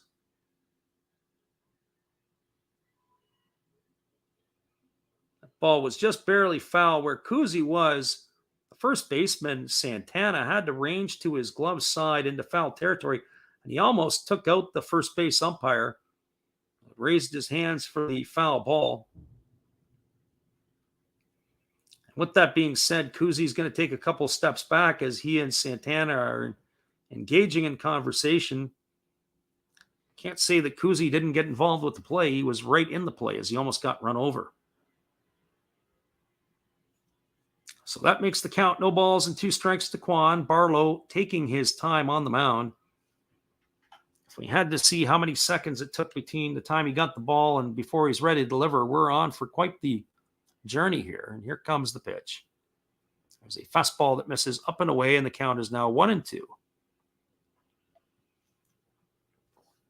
As we see it again, the umpire right in the way as Santana's moving. And of course, he hangs on and does the spinning dance with Kuzi.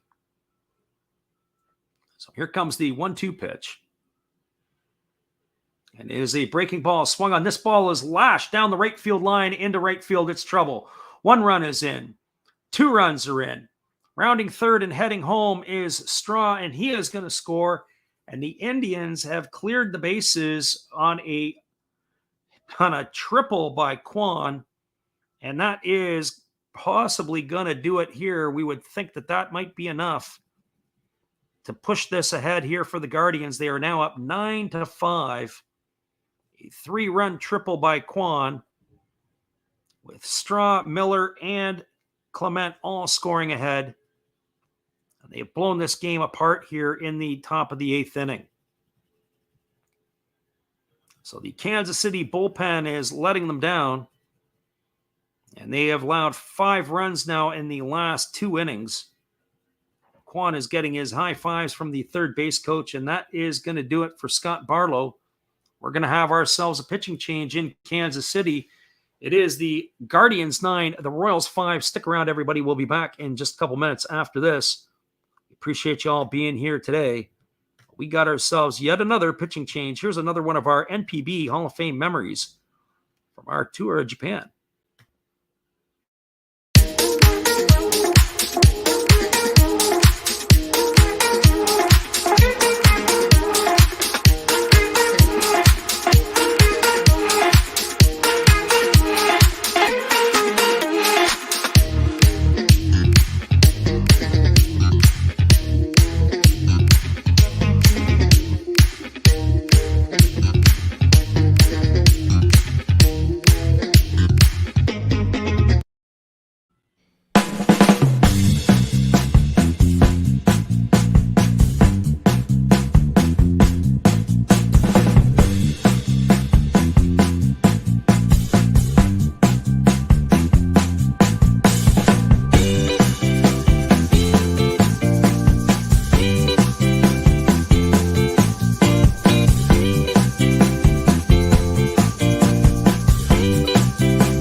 Welcome back, everybody. Kansas City is going back to the bullpen, and we're going to see Taylor Clark coming in. He is going to be facing the ever-dangerous Jose Ramirez, and so Taylor Clark is in to take over.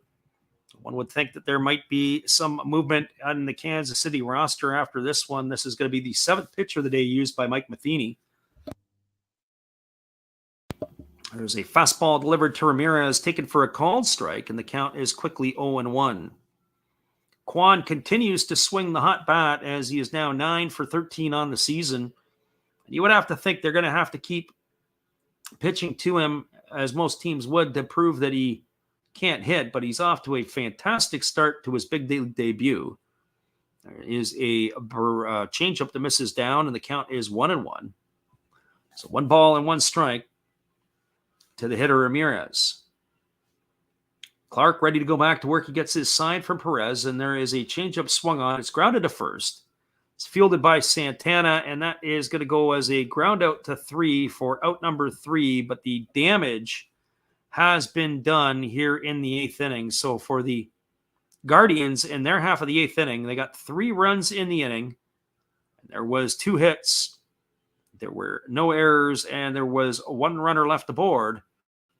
We are now through 7.5. It is the Guardians 9, the Royals 5. Stick around, everybody. We'll be back in just a couple minutes with the call at the bottom of the 8th inning. We'll see if the Royals can mount a comeback. Hang tight, everybody. We'll be right back.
Welcome back, everybody. It's going to be the 8, 9, and 1 hitters coming up to bat in the Kansas City batting order, and that means it's going to be Michael Taylor, Nicky Lopez, and Whit Merrifield. And they're going to be facing the right-handed reliever of Nick Sandlin, who came on in the 7th inning. The first pitch delivered to Taylor is a fastball swung on and fouled away, and the count is quickly 0-1. For Taylor today, he is 0 for 2. He walked and scored a run back in the 4th inning.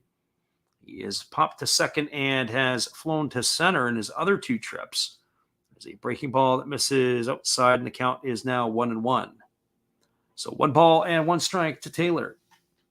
Sandlin ready to go back to work, and he delivers a slider that is swung on and missed, and the count goes to 1-2. Sandlin's got a really low delivery. I would say he's a sidearmer, but he's not a submariner. And that ball, when he delivers, it moves a lot from right to left. A lot of run in it. As you can see with the batter, Taylor, he was literally waving at the pitch. So 1 ball and 2 strikes, and here comes the pitch, and it is a breaking ball swung on and missed. And that is going to retire Taylor on strikes for the first out of the inning. So 1 up and 1 away, and that's going to bring up Nicky Lopez. So Lopez comes up to the plate. He is officially 1 for 2 today. He reached on an error, actually is officially 0 for 2. He reached on an error his first time up. He is singled and grounded out, and he takes a first pitch outside, or takes a first pitch for a called strike. That pitch looked like it was well off the outside corner, and Lopez said the same to the home plate umpire. There's a fastball swung on, and that pitch is fouled away, and the count is 0-2. I guess now when you're down by 4 runs in the 8th inning, Eric Backus has put the pedal to the metal, wanting to speed up this game. So no balls and 2 strikes to Lopez. Sandlin ready to go back to work. He kicks and he delivers. It is a fastball swung on it. It's lifted into deep center field. Backpedaling back on it is the center fielder Straw. He's going to make the catch. And that is going to do it for out number 2. So 2 up and 2 away. 2 quick outs here in the 8th inning, and that leaves it up to Whit Merrifield. For Merrifield, he today has been aboard twice. He has a couple of singles, a stolen base. He's also grounded out and popped out to the shortstop.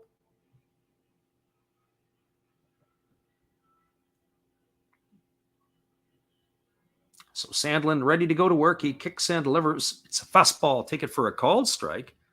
The count is 0-1 to Merrifield. Merrifield waits on the delivery from Sandlin, and there's a fastball swung on and missed, and the count now goes to 0-2. You got to tip your hat to this right-hander. Since he's come in, he has brought absolute filth. Royals have been waving at a lot of his pitches, and there is a changeup swung on. It's grounded to third. Ramirez fields it over to first, and that is a very quick inning. It's going to go down as a ground out, 5-3 for out number 3. That will do it for the Royals in their half of the 9th. They had no runs, no hits, no errors, and nobody left aboard. We are now through 8 complete innings. It is the Guardians 9, the Royals 5. Stick around, everybody. We'll be back in just a minute. The top of the 9th inning. We're glad you could be here with us.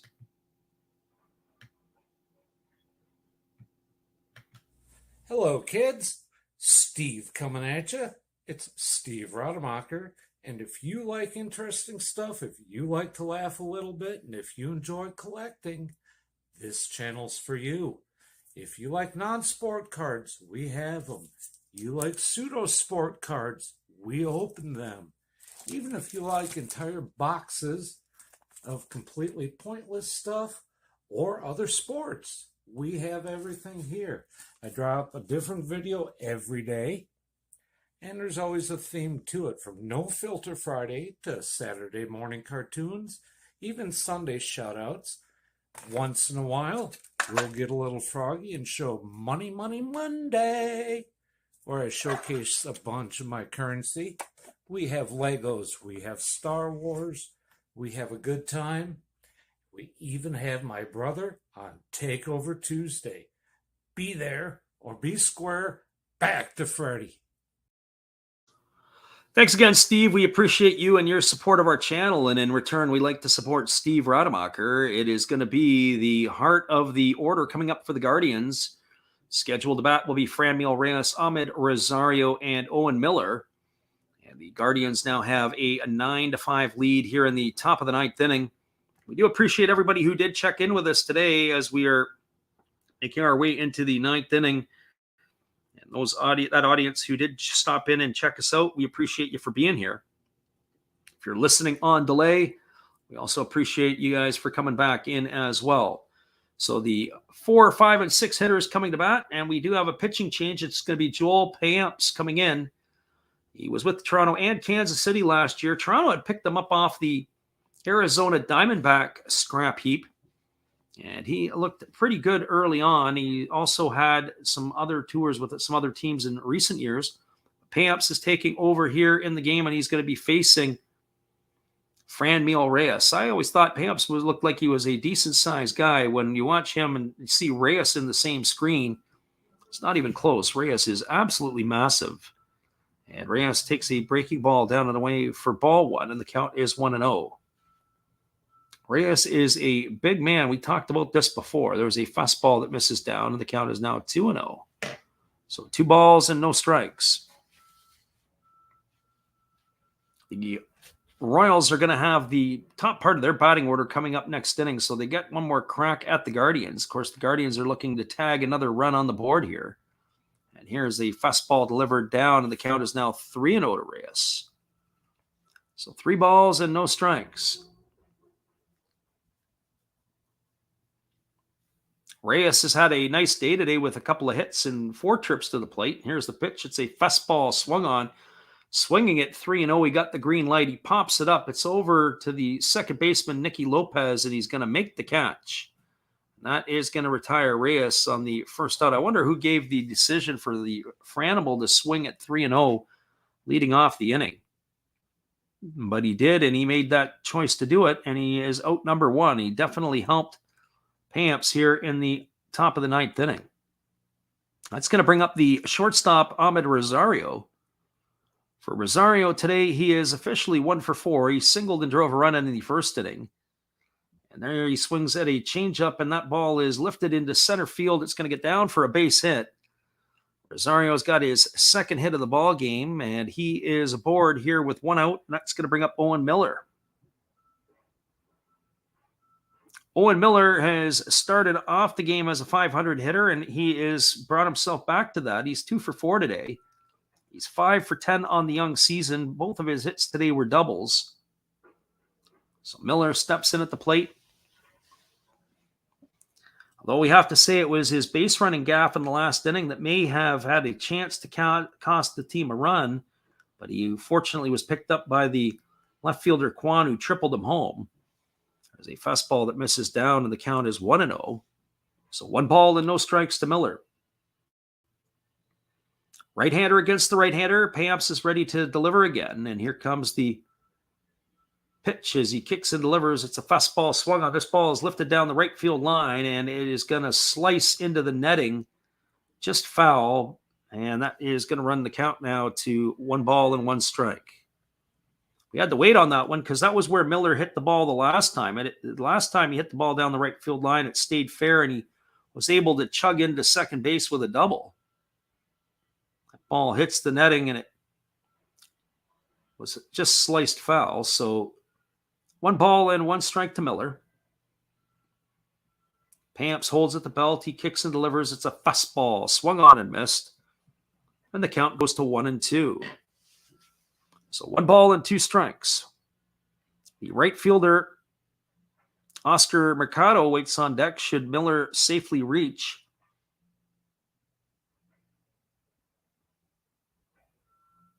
Or potentially stay out of a double play. So here we go. Here comes the 1-2 pitch. And there is a breaking ball swung on. It is grounded foul. A nice play by Bobby Witt Jr., who ranged to his right. He dives to make it. But unfortunately, the ball was a foul ball. Some great athletic movement, quick movements at third base to have to move to his right to get it. It's going to keep the count at 1 ball and 2 strikes. So 1 ball and 2 strikes to the hitter, Miller.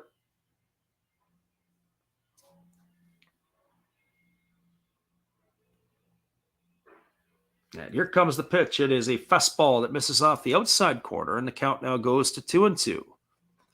So 2 balls and 2 strikes. The Indians, of course, are looking to pad to their lead here in the top of the 9th inning. It won't be a save situation, but be interesting to see if we'll see Emmanuel Clase come into the game. And here comes the pitch. It is a changeup swung on, and it's hammered foul down the left field line. That's going to keep the count at 2-2. So 2 balls and 2 strikes.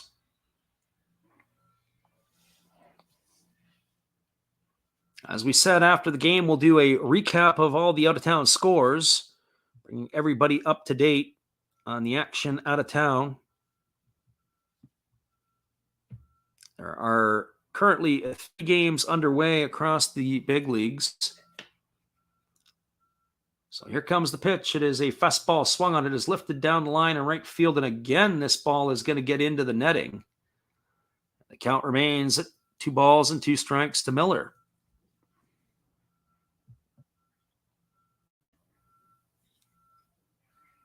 Aside from this game, there are 3 other games underway. The game in Pittsburgh between the Pirates and the Cardinals was postponed due to rain. They're going to make that game up a little bit later on in the summertime. It's rescheduled into June.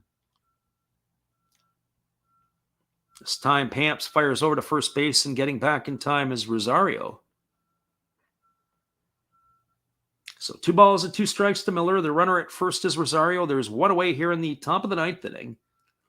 Pamps holds at the waist. He kicks and delivers. It's a breaking ball that misses down, and that's going to move the count to 3-2. So 3 balls and 2 strikes.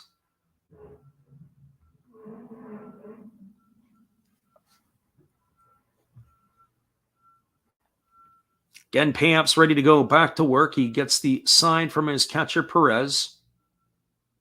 He comes set at the belt. He kicks and he delivers. It's a fastball swung on. It's grounded up the middle. It's going to get through into center field.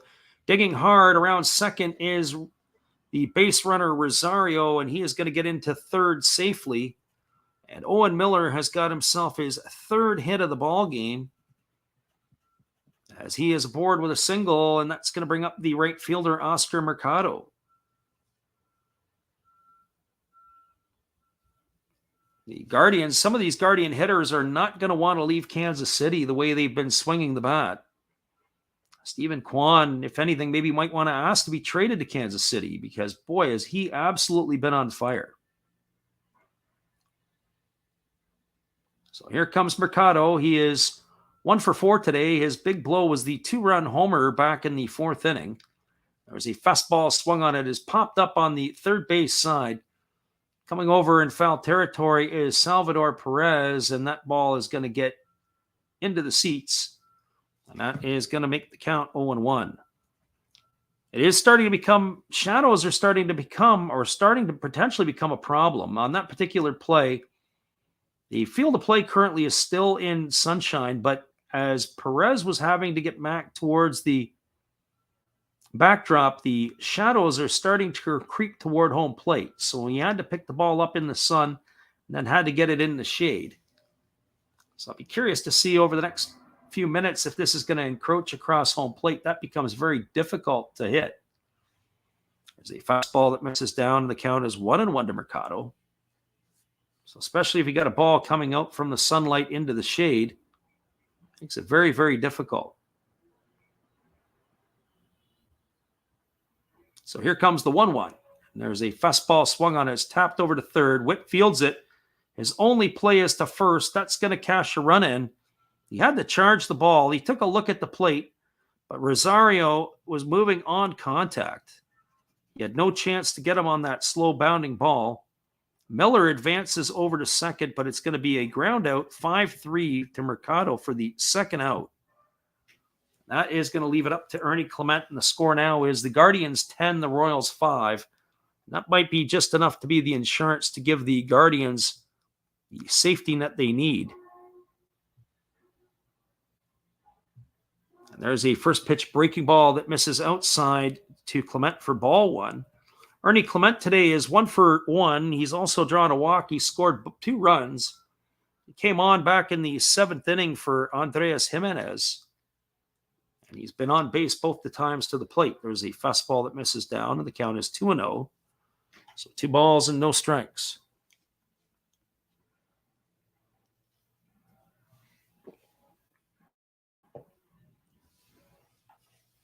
So the runner at second is Miller with 2 away. Clement digs in, and here's the pitch. It's a fastball. Take it for a called strike, and the count now goes to 2-1. So 2 balls and 1 strike to Clement. As we said, I wonder if we're going to see Emmanuel Class A. I know it's not a safe situation, but now with the 5th run separating the 2 teams, curious to see what Terry Francona decides. There's a fastball that misses down, and the count is now 3-1 to Clement. So 3 balls and 1 strike.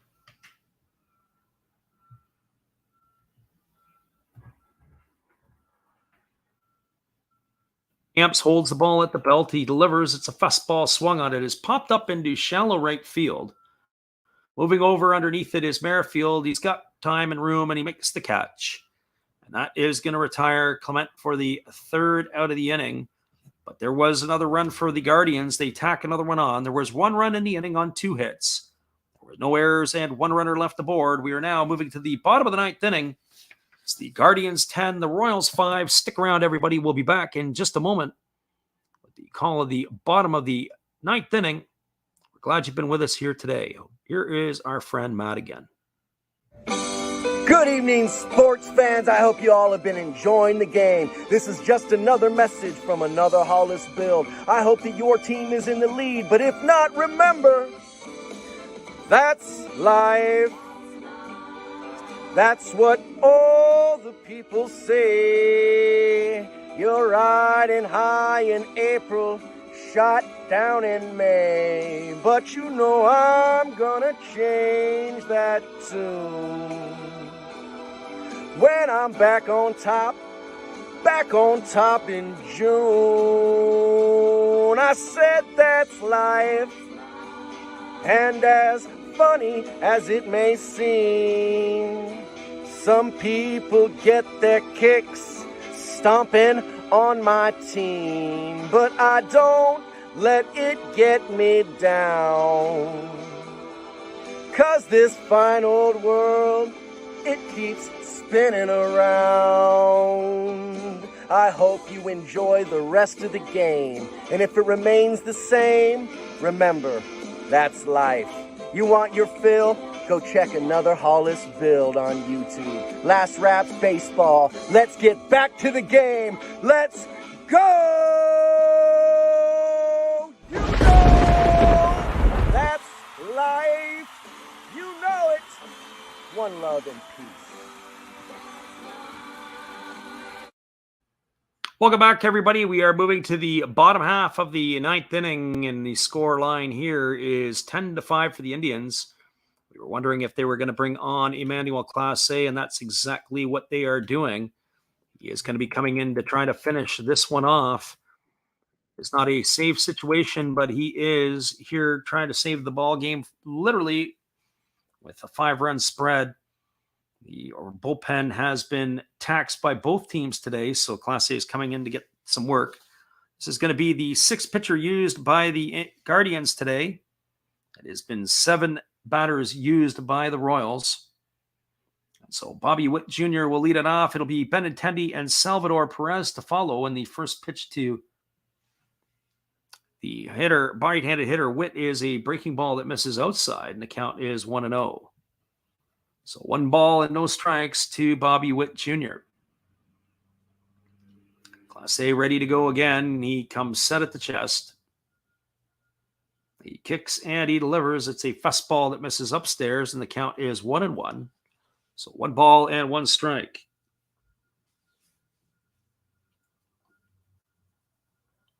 Class is ready to go back to work. He checks the sign from his catcher Hedges. He comes set, and here comes the 2-0 pitch to Witt. He kicks and fires. There's a fastball at 99 miles an hour, swung on and fouled away. The count now runs to 2-1. So Witt Jr., Benintendi, and Perez, the scheduled hitters here in the ninth inning to face the power-throwing right-hander Emmanuel Clase. Here we go back to the action. He kicks and he fires. It's a fastball swung on and missed. And the count is now 2-2. So 2 balls and 2 strikes to Witt Jr. Witt Jr. today has struck out 3 times. He's also bounced into a fielder's choice, scored a run, and stolen a base. His first career stolen base in the big leagues. So here comes the 2-2, and there is a fastball at 99 miles an hour that misses off the outside corner. That runs the count now to 3-2. So 3 balls and 2 strikes.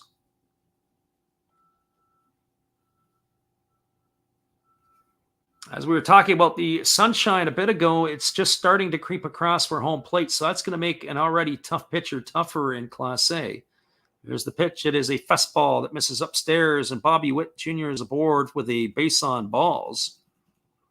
So he is the runner at first, and that will bring Andrew Benintendi to the plate. The way this game has gone today, do not anticipate that this game is over yet by any stretch of the imagination. The Royals have been able to come back a couple of times to tie the game. And so now they are ready to go back to work here in the ninth inning with Benintendi at the plate. Class A holds at the chest. He kicks and fires. It's a fastball at 100 miles an hour that's fouled away, and the count is 0-1. Benintendi today is living on the base pass. He is 2 for 2. He singled in the 4th and singled in the 7th. He drove a run in. He's also walked twice.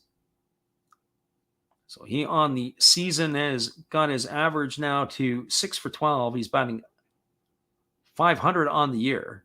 There's a fastball swung on. This ball is belted to deep right center field. Heading back onto the track, and this one, it looks like it's gone. We're going to have to see what the umpires are going to say, but it looked like it hit the top of the fence. There's it gone. Benintendi is stopped at second base. They throw toward home plate, but they are ruling it is a dinger.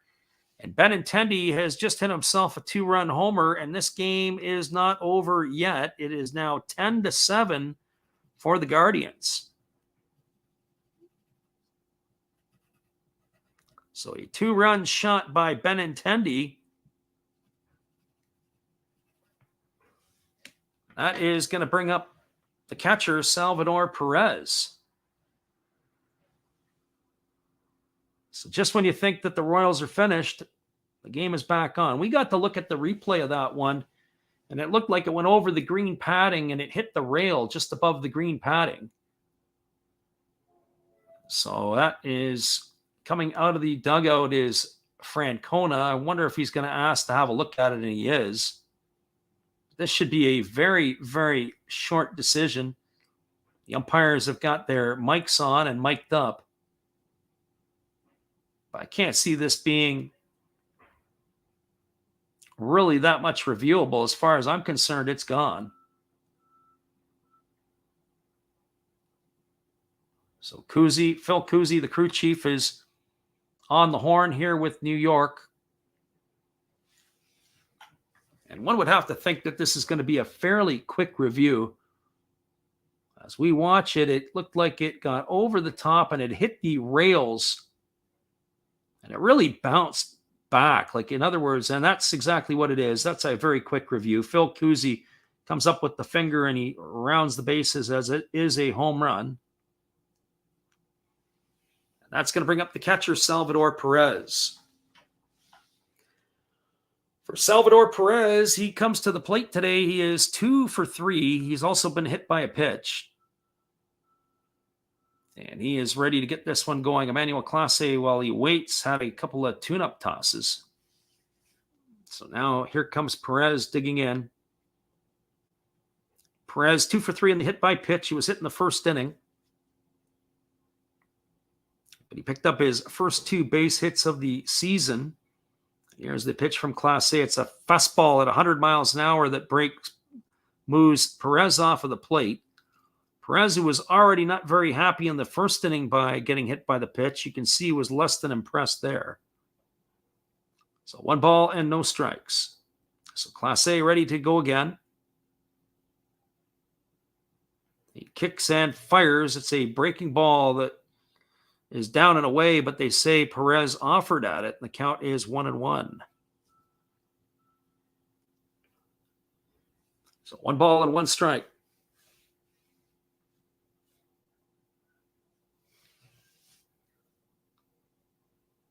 So 1 ball and 1 strike to Perez.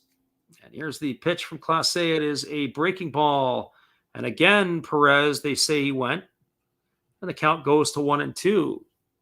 So hats off to Clase, who's induced a couple of weak swings by Salvador Perez. Let's see if he goes back to it for a third time. Clase gets the signal from his catcher Hedges. He's ready to go back to work. He kicks and he fires, and it is a fastball. Take it for a called third strike. Perez goes down looking for the first out of the inning. It was a knee-high fastball just on the outside corner. And that is going to be out number 1, and that's going to bring up the first baseman, Carlos Santana.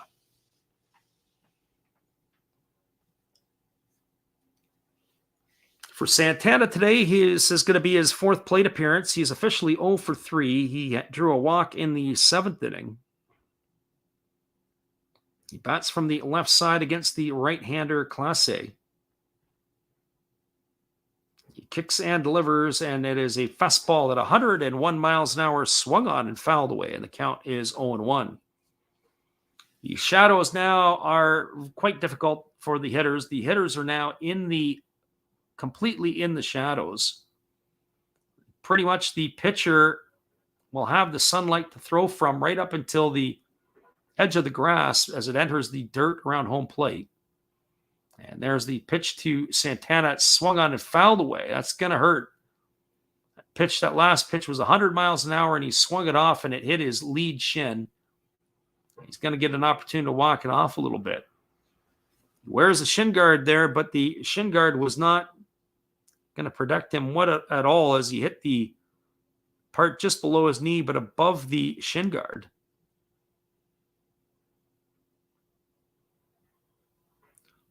So no balls and 2 strikes to Santana.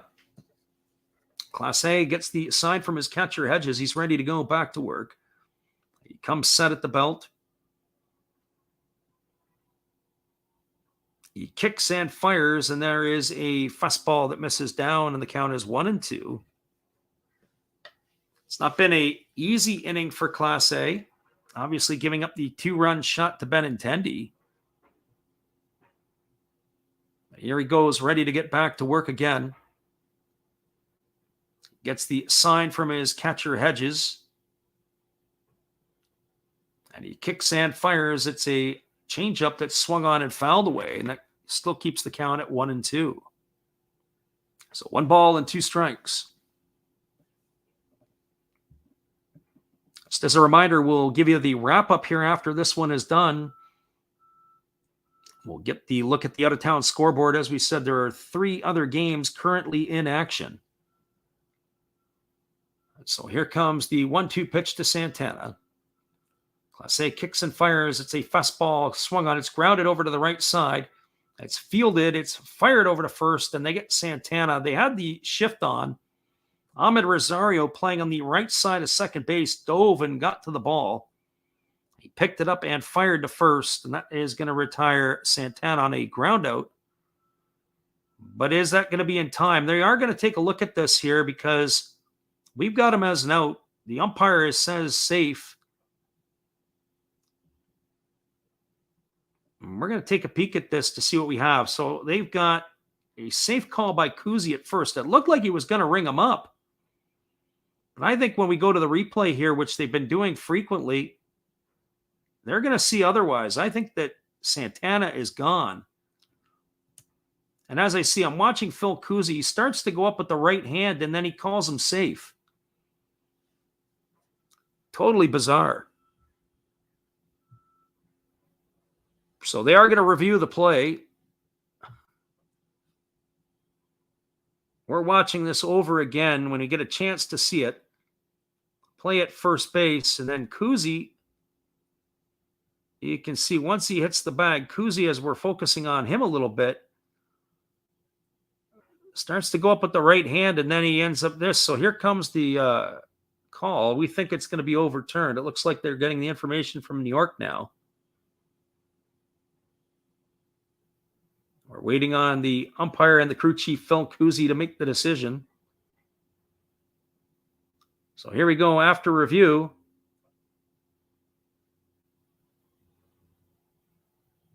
And we're going to see if they're going to uphold this. It looks like they're going to uphold the call. Or are they? He didn't come up with the right-hand signal.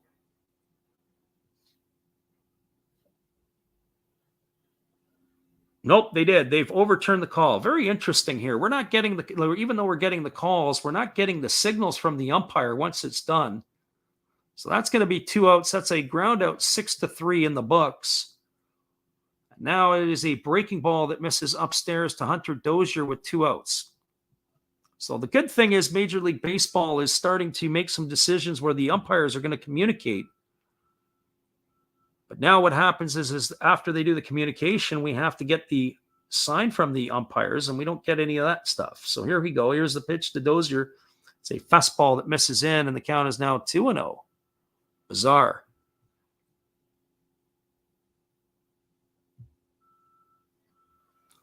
So 2 balls and no strikes to Hunter Dozier. It's a 10-7 ball game here in the bottom of the 9th inning. Class A comes set. He kicks and he fires. It's a fastball swung on and fouled away. And the count goes to 2-1. So 2 balls and 1 strike.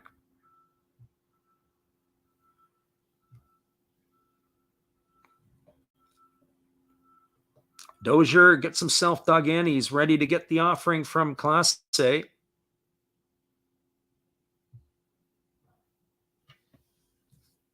And here comes the 2-1 pitch.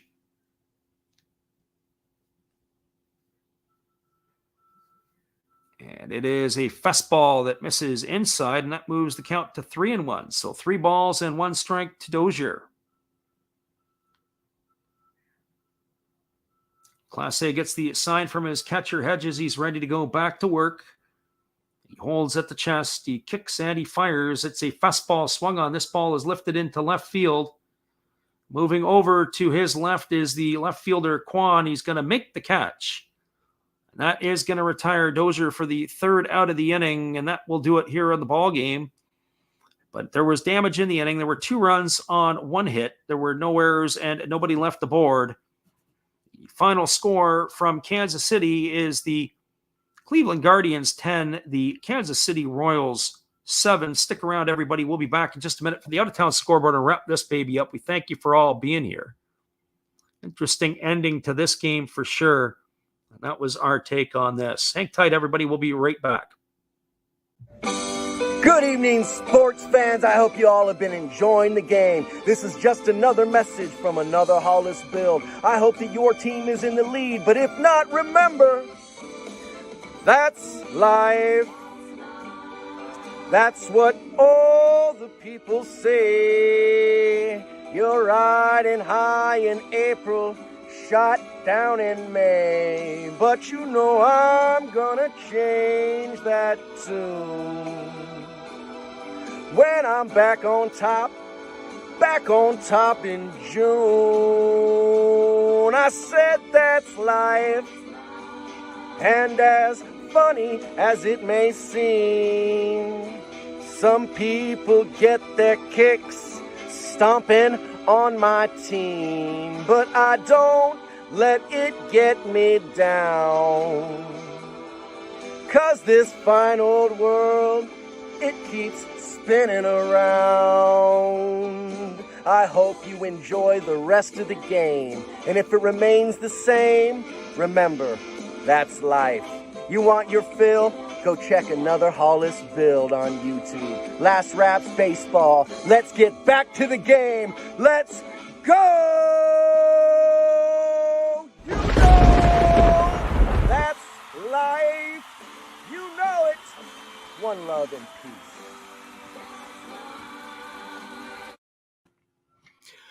Welcome back, everybody. We got a quick look at the out-of-town scoreboard, and we'll wrap this one up for today. In the bottom of the fifth inning, the Colorado Rockies are all knotted up at ones with the Texas Rangers. It is the bottom of the seventh inning. The Baltimore Orioles have a 2-0 lead over the Milwaukee Brewers. In Detroit, the Tigers are coming to bat in the bottom of the third. It's a 1-0 lead over the Boston Red Sox. And today, your final score here is the Cleveland Guardians 10, the Kansas City Royals 7. That is your look at the out-of-town scoreboard. There was one rainout today. The Pirates and the Cardinals were washed out. That game is going to be made up on June the 14th. Once again, everybody, a reminder, tomorrow we'll be back on for the Tigers and the Red Sox. It'll be 1 o'clock Eastern. It'll be 10 o'clock Pacific. Hopefully you guys can make us in for the call of that one. Once again, your final score, the Guardians 10, the Royals 7. Thanks again, everybody, for being here. We'll see you on the flip side.